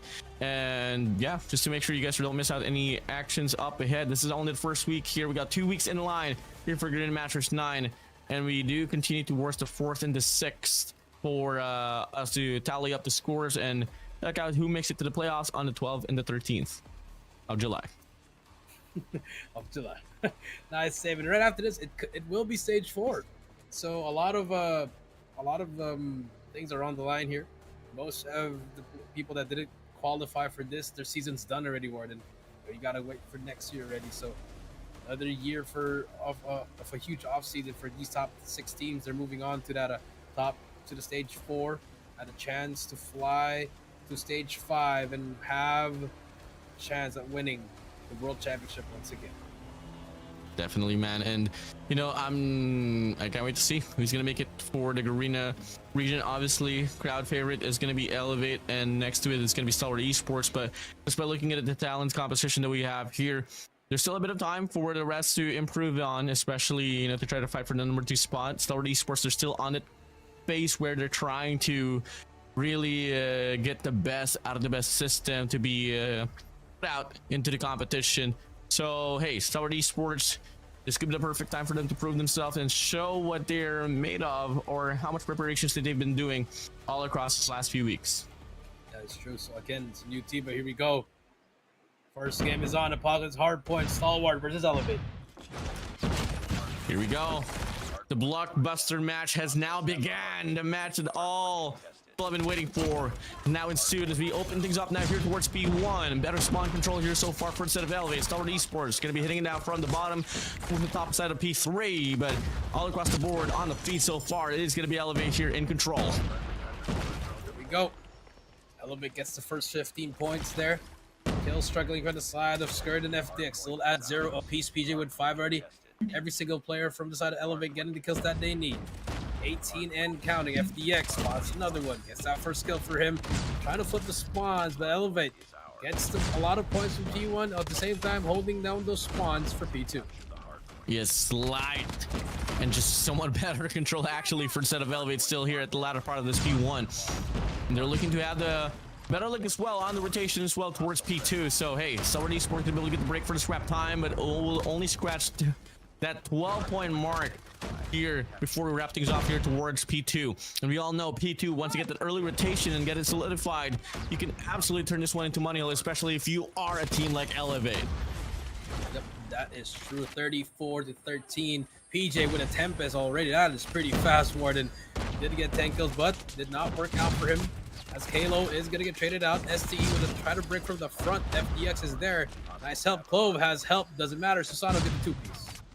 A triple stack here from the front. Elevate here in control. Sprays on Susano. 4, spree. 5. Make it a 5 spree. It's a total wipe by Susano. A frenzy kill. He still has a death machine on the ready. The Pred comes through, finds 2 more. Susano on a roll. Still has 50 bullets left, Warden. And so much time with the death machine. Can anybody stop this man? And finally SKAER answers back, but it's Kenny's turn with the war machine. Oh my god. A lot of machinery involved into the mixture here. There's operators properly invested. Look at by Glow. the side of Elevate. Glow has 2. Glow doesn't need to do anything. If you have your teammates dropping 17 and 12 and 13, if you have players like Susano and Kendi just making the plays with an operator skills, best believe you can sit pretty at the back and let them do the heavy work. But here we go. That machine doesn't matter. Gets shut down by PJ. FDX with a THNTS. Trying to find a way. Kendi gets Jai. That's the kill that they need. FDX trying to make a play here. He is going to have help from his teammates. And finally, some signs of life from the side of STE. Signs of life, but is it going to be enough? Halo still went to the fight for the top side. Earling down here, looking to offer a pinch. Doesn't really work out so far. Really great start for the side of Stalwart Esports here on side of this hill, and they're looking to retain the middle part as well. Pushing through, Kendi inside. Looking to get the break, double chow offered, but it's at Stalwart Esports, and they have turned this P3 into their own money hill. Oh no, you are right, SKAER trying his best to get some kills as well. We have an instant replay now in a hardpoint 1, 2, 3, 4, and 5. For those who are just watching that one, that was the 5-man feed for Susano. 47-85. SE got some good time there, Warden, and they do have control for P4. Now we hit the reset. As soon as I say that, 3 go down, and Elevate gets control of the hill. Triple man hold here in front, and only a team like Elevate is just able to make it work, where they don't have the spawns on P4 Apocalypse. Are still able to put themselves inside of the hill. THNTS is out for the side of PJ, able to get the chain, 3. find a triple on the feed, and once again, when an operator is out for the side of Elevate, it's a total wipeout. 6 in a row. Fred comes through, finds nothing, but it doesn't matter. You have information. PJ is still on a roll. That was 6 kills in a row for him. He's gonna keep on going. Spots one, almost gets the second, but the trade is there. 113 to 50 now. Reef inside the point, almost getting that Sparrow. Oh my god, Elevate. Kendi's out with a War Machine, late investment for him, but it doesn't matter. Do you question it? It's Kendi looking to get it done. Still can't find the break, still able to get the kill. Scrap time favoring the players of Elevate as we go to the reset back to P1. Let's hit the reset back to P1. 61 to 116. We hit the reset. Reef trying to get some kills, gets the whiff. Susano, PJ, Kendi getting all the kills they need. Susano finally gets taken down. 50 seconds left. Scourge trying to take down his own teammate. Does not work. In the point. But look who's there. Kalo just soaking up all the time that they need. Second from the front. Nades. Barrow. Even a trophy finds one. Tempest is going to be out here for the set of FDX. Extends here to try to create the space. Wrapping around here. Player 3 spawning out. FDX could get caught off guard. Never mind. Still alive. But only good for one. Susano able to get the flick. Great reaction for Susano. And once again, another clean wipe for the side of Susano with a death machine. 6. Can he get it to 7? No, he cannot, but it doesn't matter. Look at Kalo. 32 to 30. Kalo with 9. I don't even care how many kills you get, Kalo. Just hop on that point. Milk it. Pred comes through. That's another 7 feed for Susano. Kalo gets finally gets 10 kill. Kendi keeps on going, and they skip, and they're still on the point. Warden, we swap over to P2. Pred comes through. They shut down any play that's getting close to the point. Yeah, that's exactly how we want to play it. Push up. Kalo whips out the equalizer. It doesn't even matter. Jai with the War Machine through the smoke. PJ just waiting. Takes and himself Jai just out. takes himself out. Oh my god. What is happening? Kendi now with the War Machine gets taken by Jai. PJ gets taken down. So some kind of life, I guess you can say that. Susano takes down Skirt as well. Move now on your screen, trying to push up. Here comes the push. Gets down that first player. There's another player on the other side. Kendi with 2 kills in a row. Can he make it 3? Skirt takes down PJ as well. 170 and counting. Elevate is not looking back. 42 for PJ. 36 for Susano. It's a kill race at this point. Yeah. PJ on 42. Immaculate 43. performance. He gets 3 in a row. Ow! PJ 45 to his name. Looking to get some more. The game is not even yet done. 45. Tempest is out. Running it down on the mid map. 2 players up line. Here. Scourge. Next. What more? PJ, what more? Oh, yeah. Elevate's Oh my God. social media's gonna have a field day. Once again, Tempest is out. Doesn't matter. 191 to 77. PJ on pace to get 60. Blow from the back. So Scourge with a triple kill. No trades whatsoever. 196 to 77 up. PJ gets 1 more. 50 for PJ. Susano with the nade. PJ with 51. Let's just keep our eyes on PJ for the final 50 points. I don't even care. Let's just watch him forever. Over the equalizer. Equalizer's out here for the set of Cologne. Can he make the play? 4 players down below. Zon is watching the top side there. Cologne is looking for the perfect time, but every eye from the side of Elevate is occupying every lane, but they do flip the spawns in the process. This should be a better look for them here on P4, but you got to play for the scrap time as well. Hurtling on. Halo up the front. Here, Reap down below. Susano, oh no. That machine. No, not this time around, but still though. Elevate able to get the break for the scrap time. Chaos is being made here. 219 to 88. Let's see what happens here. Yopi going in now. You look at the dots. They're all coming to this P4. They want a 100-point club. This team, FDX with the Tempest. Misses everything. Finally gets the last shot onto him. 221 to 89 now. Skurd with the depth machine. Here comes the comeback. Does it begin here if you're on the side of STE? 3 more points to claim here. For them to reach the 100-point mark. There you Elevate go. those on the last and final 54. run. PJ, nope, not gonna be the case. Squirt finds him out with a death machine. War Machine's gonna be out as well here for a set of Jai. And Stalwart Esports so far, lovely control from them. Pretty good comeback here, but is it a little bit too late? I think the answer could be yes here, Warden. 25 seconds left. Here comes the push from Elevate. Reef gets shut down by Susano. Yopi inside the point. Takes out 1 more. Takes the second one as well. That's 3 in a row for both of these guys. 230 and counting. STE struggling in this game. Oh no. From Yopi. Good for 2. Globe inside. Not gonna be able to prolong his life. And now Elevate as they hit the reset, only needing right around 9 more points to claim to close out the deal. 9 more points before we move on to game number 2. PJ and the gang, they're gonna hit it from the top. But look at Elevate, just soaking up that time. PJ with the Tempest. Is this for 60? Can he get that 60 bomb? Gets one. Only gets one. 4 more kills for that 60. We should hop on him over that respawn. Hop on board with PJ. But is he able to get it? Yopi gets 2 more. PJ gets 1. 3 more kills for PJ. Get to drop that 60. Oh, GG's. The Sparrow comes through. 3 more points. The contest is in. PJ with 57.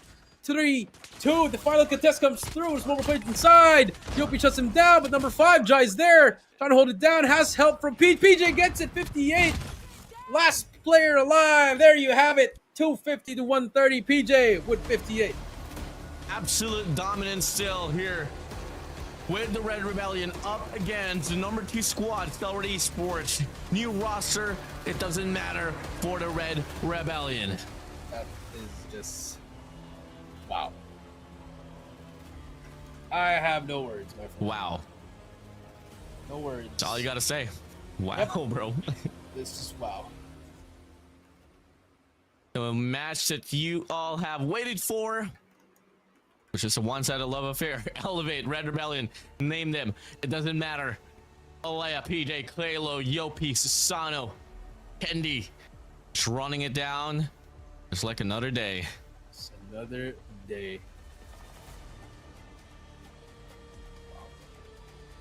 What more?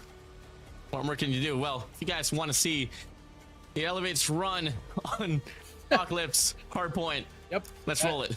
That should be.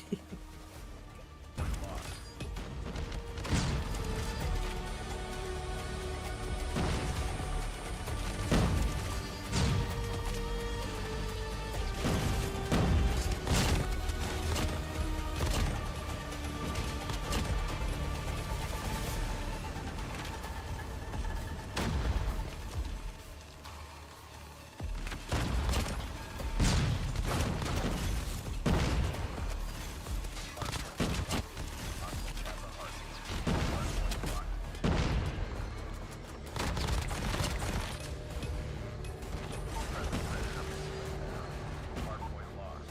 Hardpoint is ours.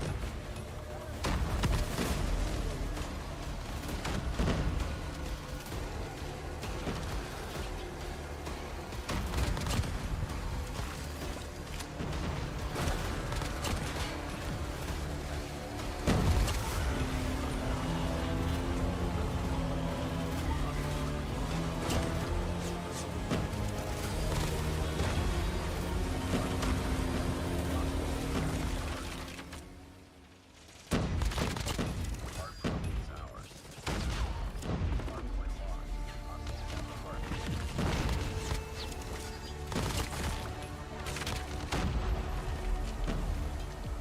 Hardpoint lost.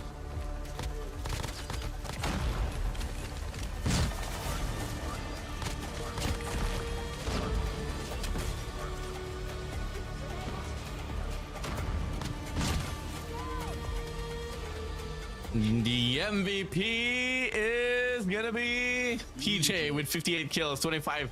That's in a 2.32 KDA. 32. My goodness.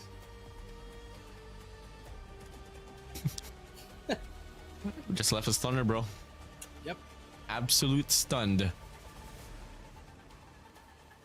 I don't even know what to say. I mean, that's just PJ. For the last nearly 3 years, probably 4 years of competing into Call of Duty Mobile, always has been so consistent. Now we wrap it off here with a head-to-head run comparison. 54 kills differential. 2 minutes and 40 for the side of Stalwart Esports, 5 minutes 49 for the side of Elevate, doubling it down to 66% dominance compared to 34% for the side of Stalwart Esports.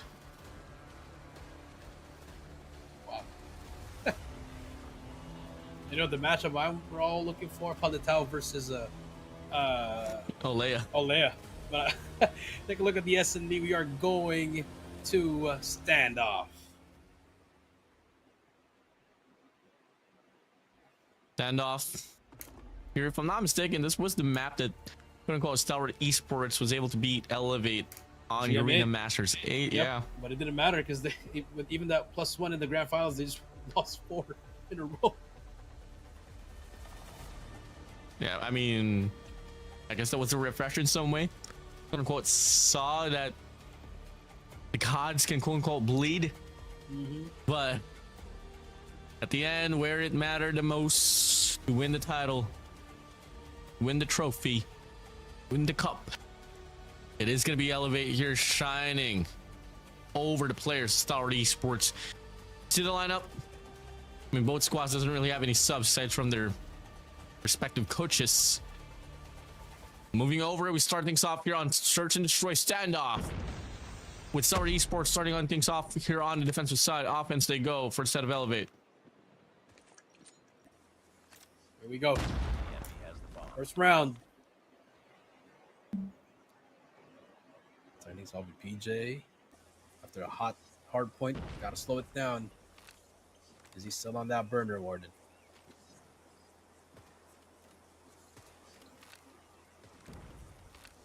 Little take here from set of Elevate. PJ's gonna extend the door towards the B site with his shotgun. That's gonna be a lot of information actually for the set of Elevate. They can hold on to. For the time being though, they're nearing up to either the B side or the A side. Handy with a sniper. Can go for the shots, but there's not gonna be anyone there inside of the site. Not until Jai can go for the push out, but Nate's gonna be flying in. Does he get the connection? Yes, he does! Jai finds Kendi. First blood dropped.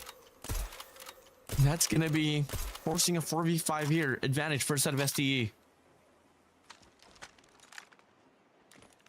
we go. Can we find anything, Jai? Looking for something. Kalo gets scared. Glove gets PJ. Yopi, he's gonna get taken down by Reef. Sato in the middle gets shut down. It's all up to number 3. It's Kalo. Gets 1, gets 2. Wow! He spots the second one as well, but Jai is there. Oh, man. That was close, Warden. It's like the disciple taking down the discipler. Jai, Next round. if you guys didn't know, Halo mentors Jai, has been mentoring Jai for the longest of time, and it's just a fun fact. But now you move over, you know, they're finally here up against each other. Now coming in, first round here goes for the set of STE. Elevate here. You get the respondment. Different approach here. PJ's not going to be hitting it towards Granny's side, but Halo finds the shot towards FDX, so it's going to be the first blood now. And look at the players of the way the players of Elevate here hurtling towards the A site. And looking like they want to go for this early plant with player 1 Yopi lurked here towards the back, able to get a double, finds Jai as well. Reef and Jaido finds a double kill with a nade. You know, it's going to be SKAER though, still. Disadvantage all alone. 1v3 situation. Bird coming through here. Probably know where they are, and PJ reacts too quick. SKAER is out. Elevate responds back to their own round. 1 for 1, there you go. 1 for 1, there you go. Defend the objective. Here we go. Round number 3. Can we see some changes? The answer is nades are flying through. It's gonna be a fast retake here for everyone. Unfortunately, trophies have that covered. Jai takes down Susano. PJ gets 1. Yopi gets the help. Jai gets 3. It's a 2, but the flank from the top. Number 3, can he get him? Kalo gets him. The flank is there. Kalo's still alive here. Let's try to just buy some time here for both of these teams. Kalo still able to get 1. It's a 1v1 now. Kendi spots him as well. Shuts down Jai. Elevate. 2-1. That round, but it's not over yet. Ready up. Great read for the set of Kendi. Alondo, but first out of Jai finds 1, finds 2, Destroy the objective. making a triple overall on its sequence. Now you move over here. Moving in. FDX finds Asano. number Beautiful one. shots there, but Elevate's still going to be persistently pushing through there on the A site. Looking like it is going to be a bomb plant here. 4v5 retake once again, but SD is not going to waste any time anymore. PJ holding down the angle. HS to the face. Finds Reef. Pushing through. Finds hit marker. Doesn't one matter. more. Glove is out. Crippled could be the case. Never mind. Wait, Kalo. wait. This is winnable. If you're SCE. Okay. Oh, and there you go. Skurd gets it. Skurd was one hit away, Warden. If PJ got that, we've gotten 3-1, but SCE answers back. We're back to 2 apiece. 2-2 now. We go. Still pretty close here so far. Wait till you see Sasano here fire his engine up. You all know once he gets his shots lines up. Could be pretty disastrous for the side of Kendi though. FTX, beautiful shot, quick reactions. We can get another. You're on Granny's. PJ's gonna be pulling back here. Gonna be picking up the bomb. Looking like they want to lead this one towards a site, leaving Kayla to go for the flank. Flashes it out. They get the call. Skurd Jai finds one for themselves. Yopi takes away Reef. Bomb is dropped there. PJ's just waiting. Swings on. Skurd gets the fight to win for himself. Now it's gonna be Kalo. Once again, left in the dust in a 1v3 situation. Finds Skurd. Disengages. Backs away. The players of SD here looking to hurl the next to each other. Hold hands. Don't give Kalo the opportunity to get the 1v1s. So far, he's going to be all alone here. Entering Main Street. Last 3 players of SDE going to be on the boxes. No way he can win this round. Not really the type of guy to go for these clutches. But has to go for it now. 50 seconds left on the clock. Pushing through. Has one in line. Jai spots him. And they go for the trail. They go for the chase down. And SDE is going to be on the lead. On the lead, 3-2, Warden. SDE looking good so far. Can Elevate answer back? Let's see what happens here. 2. And yet so far. Back alley push for Candy. Looking for something. A little bit of shotgun. Not in the best spot to have that weapon. Maybe a bit closer. Yep, could be the case, but he's gonna get stunned here. No stun check. Ooh. So, slow down. Checks out. Yep, they checked it out. You're right. 1 minute and 20 seconds left. That's a little bit Reef there on the A side alongside Skurd. That's going to be SMG and AR duo. Looking to go for the push here. Reef just prone down with a VMP. Oh, the nade, the flash disconnects. Yopi from the back, able to hurdle on from the back, able to get the pinch. Jai gets the double though. Finds Kalo and Yopi. Candy and PJ finds her own double as well. Last 2 players now. 2v3. Son sprays. Finds Clove. Now it's gonna be Skurd here on the mid map against PJ. Gonna go for a chow. Never mind. Behind the tank. Bird goes for the spray. Finds PJ. Hindi off the heady. And we'll be able to get the shot to connect. Elevate. Stalwart Esports tied up as we move over towards the second half. Second half. Here we go. Will we see a different kind of game here? Defend the objectives. Or will it be a ping pong battle? Sana with 1, not really having the best of games. PJ though running down mid, alright. A very, very scary play. Let's see if it will work. Nades are flying, Jai looking for something. Stalwart Esports, can they put up the same amount of impact as they did on defense coming in here towards offense? So far, a pretty slow round. Looking to play for the pickoffs, and Jai finds Sasano. Great shot there. And now when you have the numbers advantage, you just have to make the play, but gotta watch out for PJ extended towards the tank side. PJ gonna get 2 Do they right check? here. He's gonna get 2. Do they know? Gets 1. Almost gets a second. No, Clove shuts him down. Very unfortunate for him, but Kenny does trade out Skurd. It's a 3 versus 1 inside that point, so they have to push him out. Clove runs away with his life to get the bomb. 50 they're gonna be seconds playing- left. Bomb should go down here any moment. Could be the second time that we get to see the bomb planted here on B. Kendi Look at gets Reef though, can make the FDX. play, but no, Kendi finds FDX. Reef from the flank though. Looking for Able to get Yopi. one. He has to get one. No, Kendi whips the shot. It's off to Yopi in a 1 versus 2. Double back to A. Spots that player. They don't know. I don't think they know. No, they don't know. They don't know where Yopi is at. Hitting it now from Main Street. Timing is everything right here. Yopi Oh, the timing.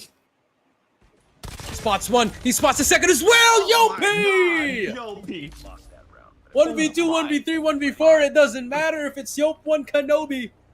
Yopi 1. Another day in the office.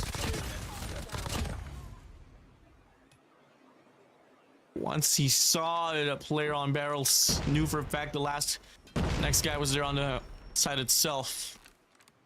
Able to just get it done, and now Halo looking to lurk around, but gets punished by Clove.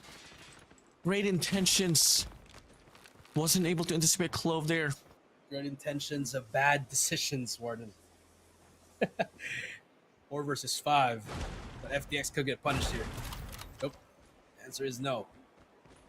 Information is given. Now let's see what's going to happen here. DX backs away. Tosano trying to find something. He is going to get smoked out. Kendi gets Reef. Bomb has been planted. Player on the left side. Kendi backs away. Bomb is down actually on B. That's a very courageous plant there. FDX is the player you have to watch out for. This could be a free defuse. And I think they will. This is a free defuse. Kendi did not get it. Jai shuts him down. 2 versus 2. FDX gets PJ. It's all up to Yopi. Once again, he's going to stick the defuse. Oh, no. Oh, No no. way, no Oh, way. no. No, no. Does he get it? Yes, he gets it. Oh My God. Back to back rounds. Yopi clutches once again.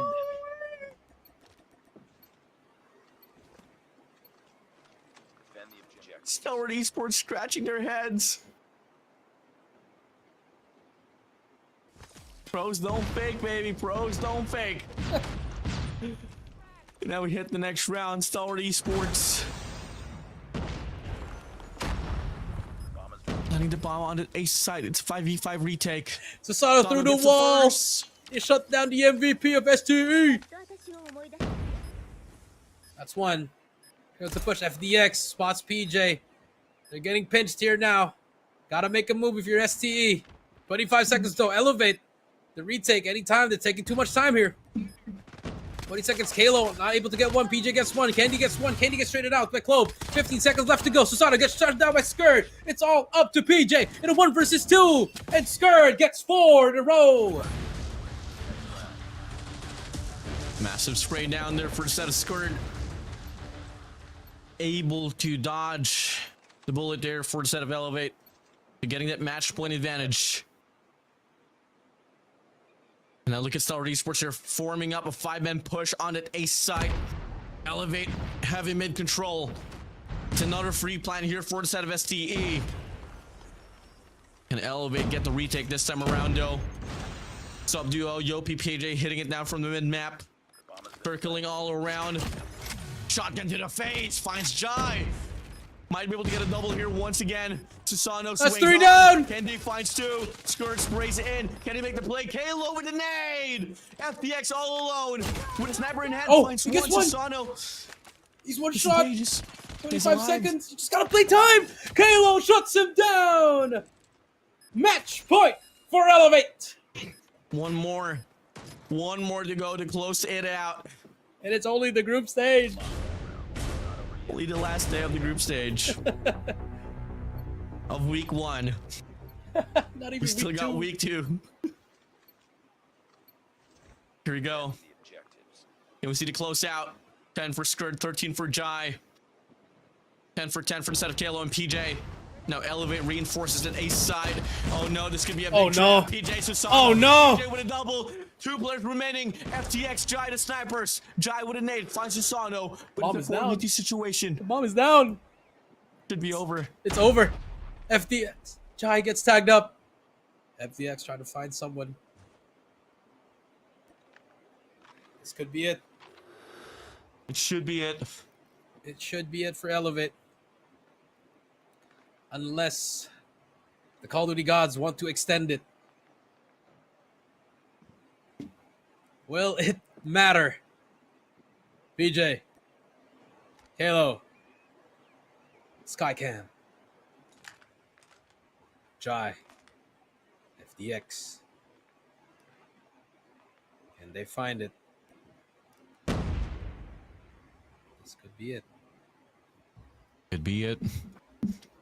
42 seconds left on the clock. Jai has to check his left side. PJ's gonna be there with a shotgun. Candy finds FDX. FDX is all to Jai. 1 versus 4. Spots 1. That's 1. 3 more to go. Does he have it in him? Does it have it? Does he have it? 30 seconds left, Jai. He's looking for answers. Trying to hit that shot. The reach out from Kalo. But Jai gets him. There's one more. Candy shuts him down. And Elevate takes it 7-4. And they take the series 2-0 to end the 3rd day of the group stage. And that something's up now here for the first week. GG's. Well played. Game's well done. Does it all. Clears it up. And that is a wrap for the first week of the group stage. As you did say, the Red Rebellion shines on top, remaining to be flawless in every map, in every game that they get put into. Hands down. Truly, still looking to be the greatest team of all time. And it's only the group stage. Whew. Only the group stage.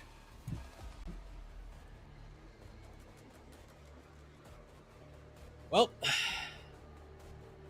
it is what it is. Let's take a look at the highlights.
The MVP for the game is going to be Kendi with 11 kills and 8 deaths to their name.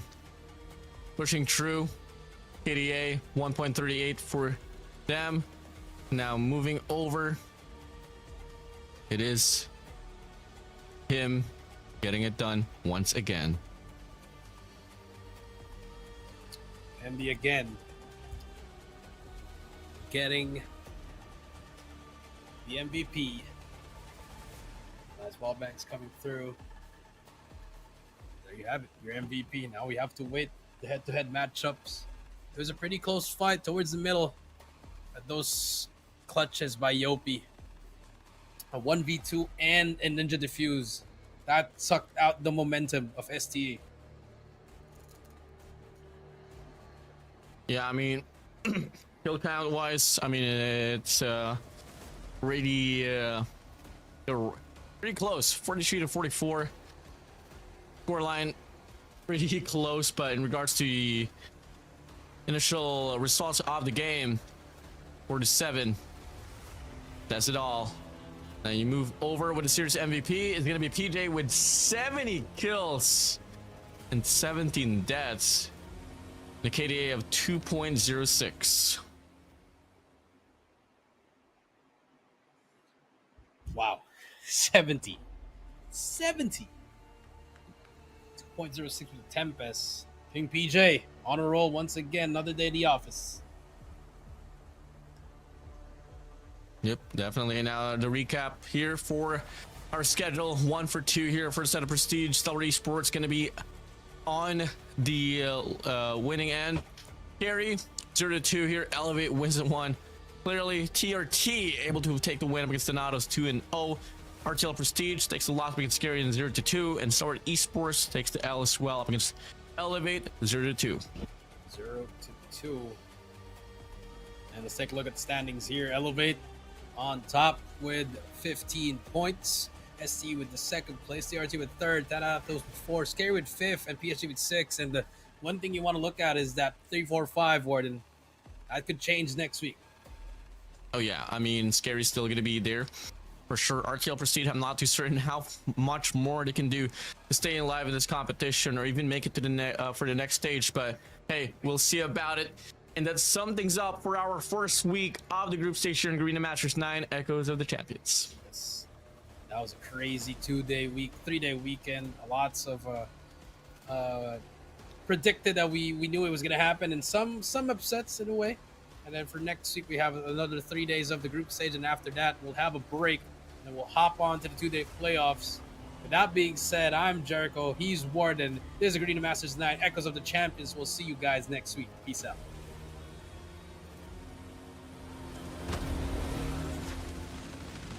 Friendly hunter-killer drone deployed.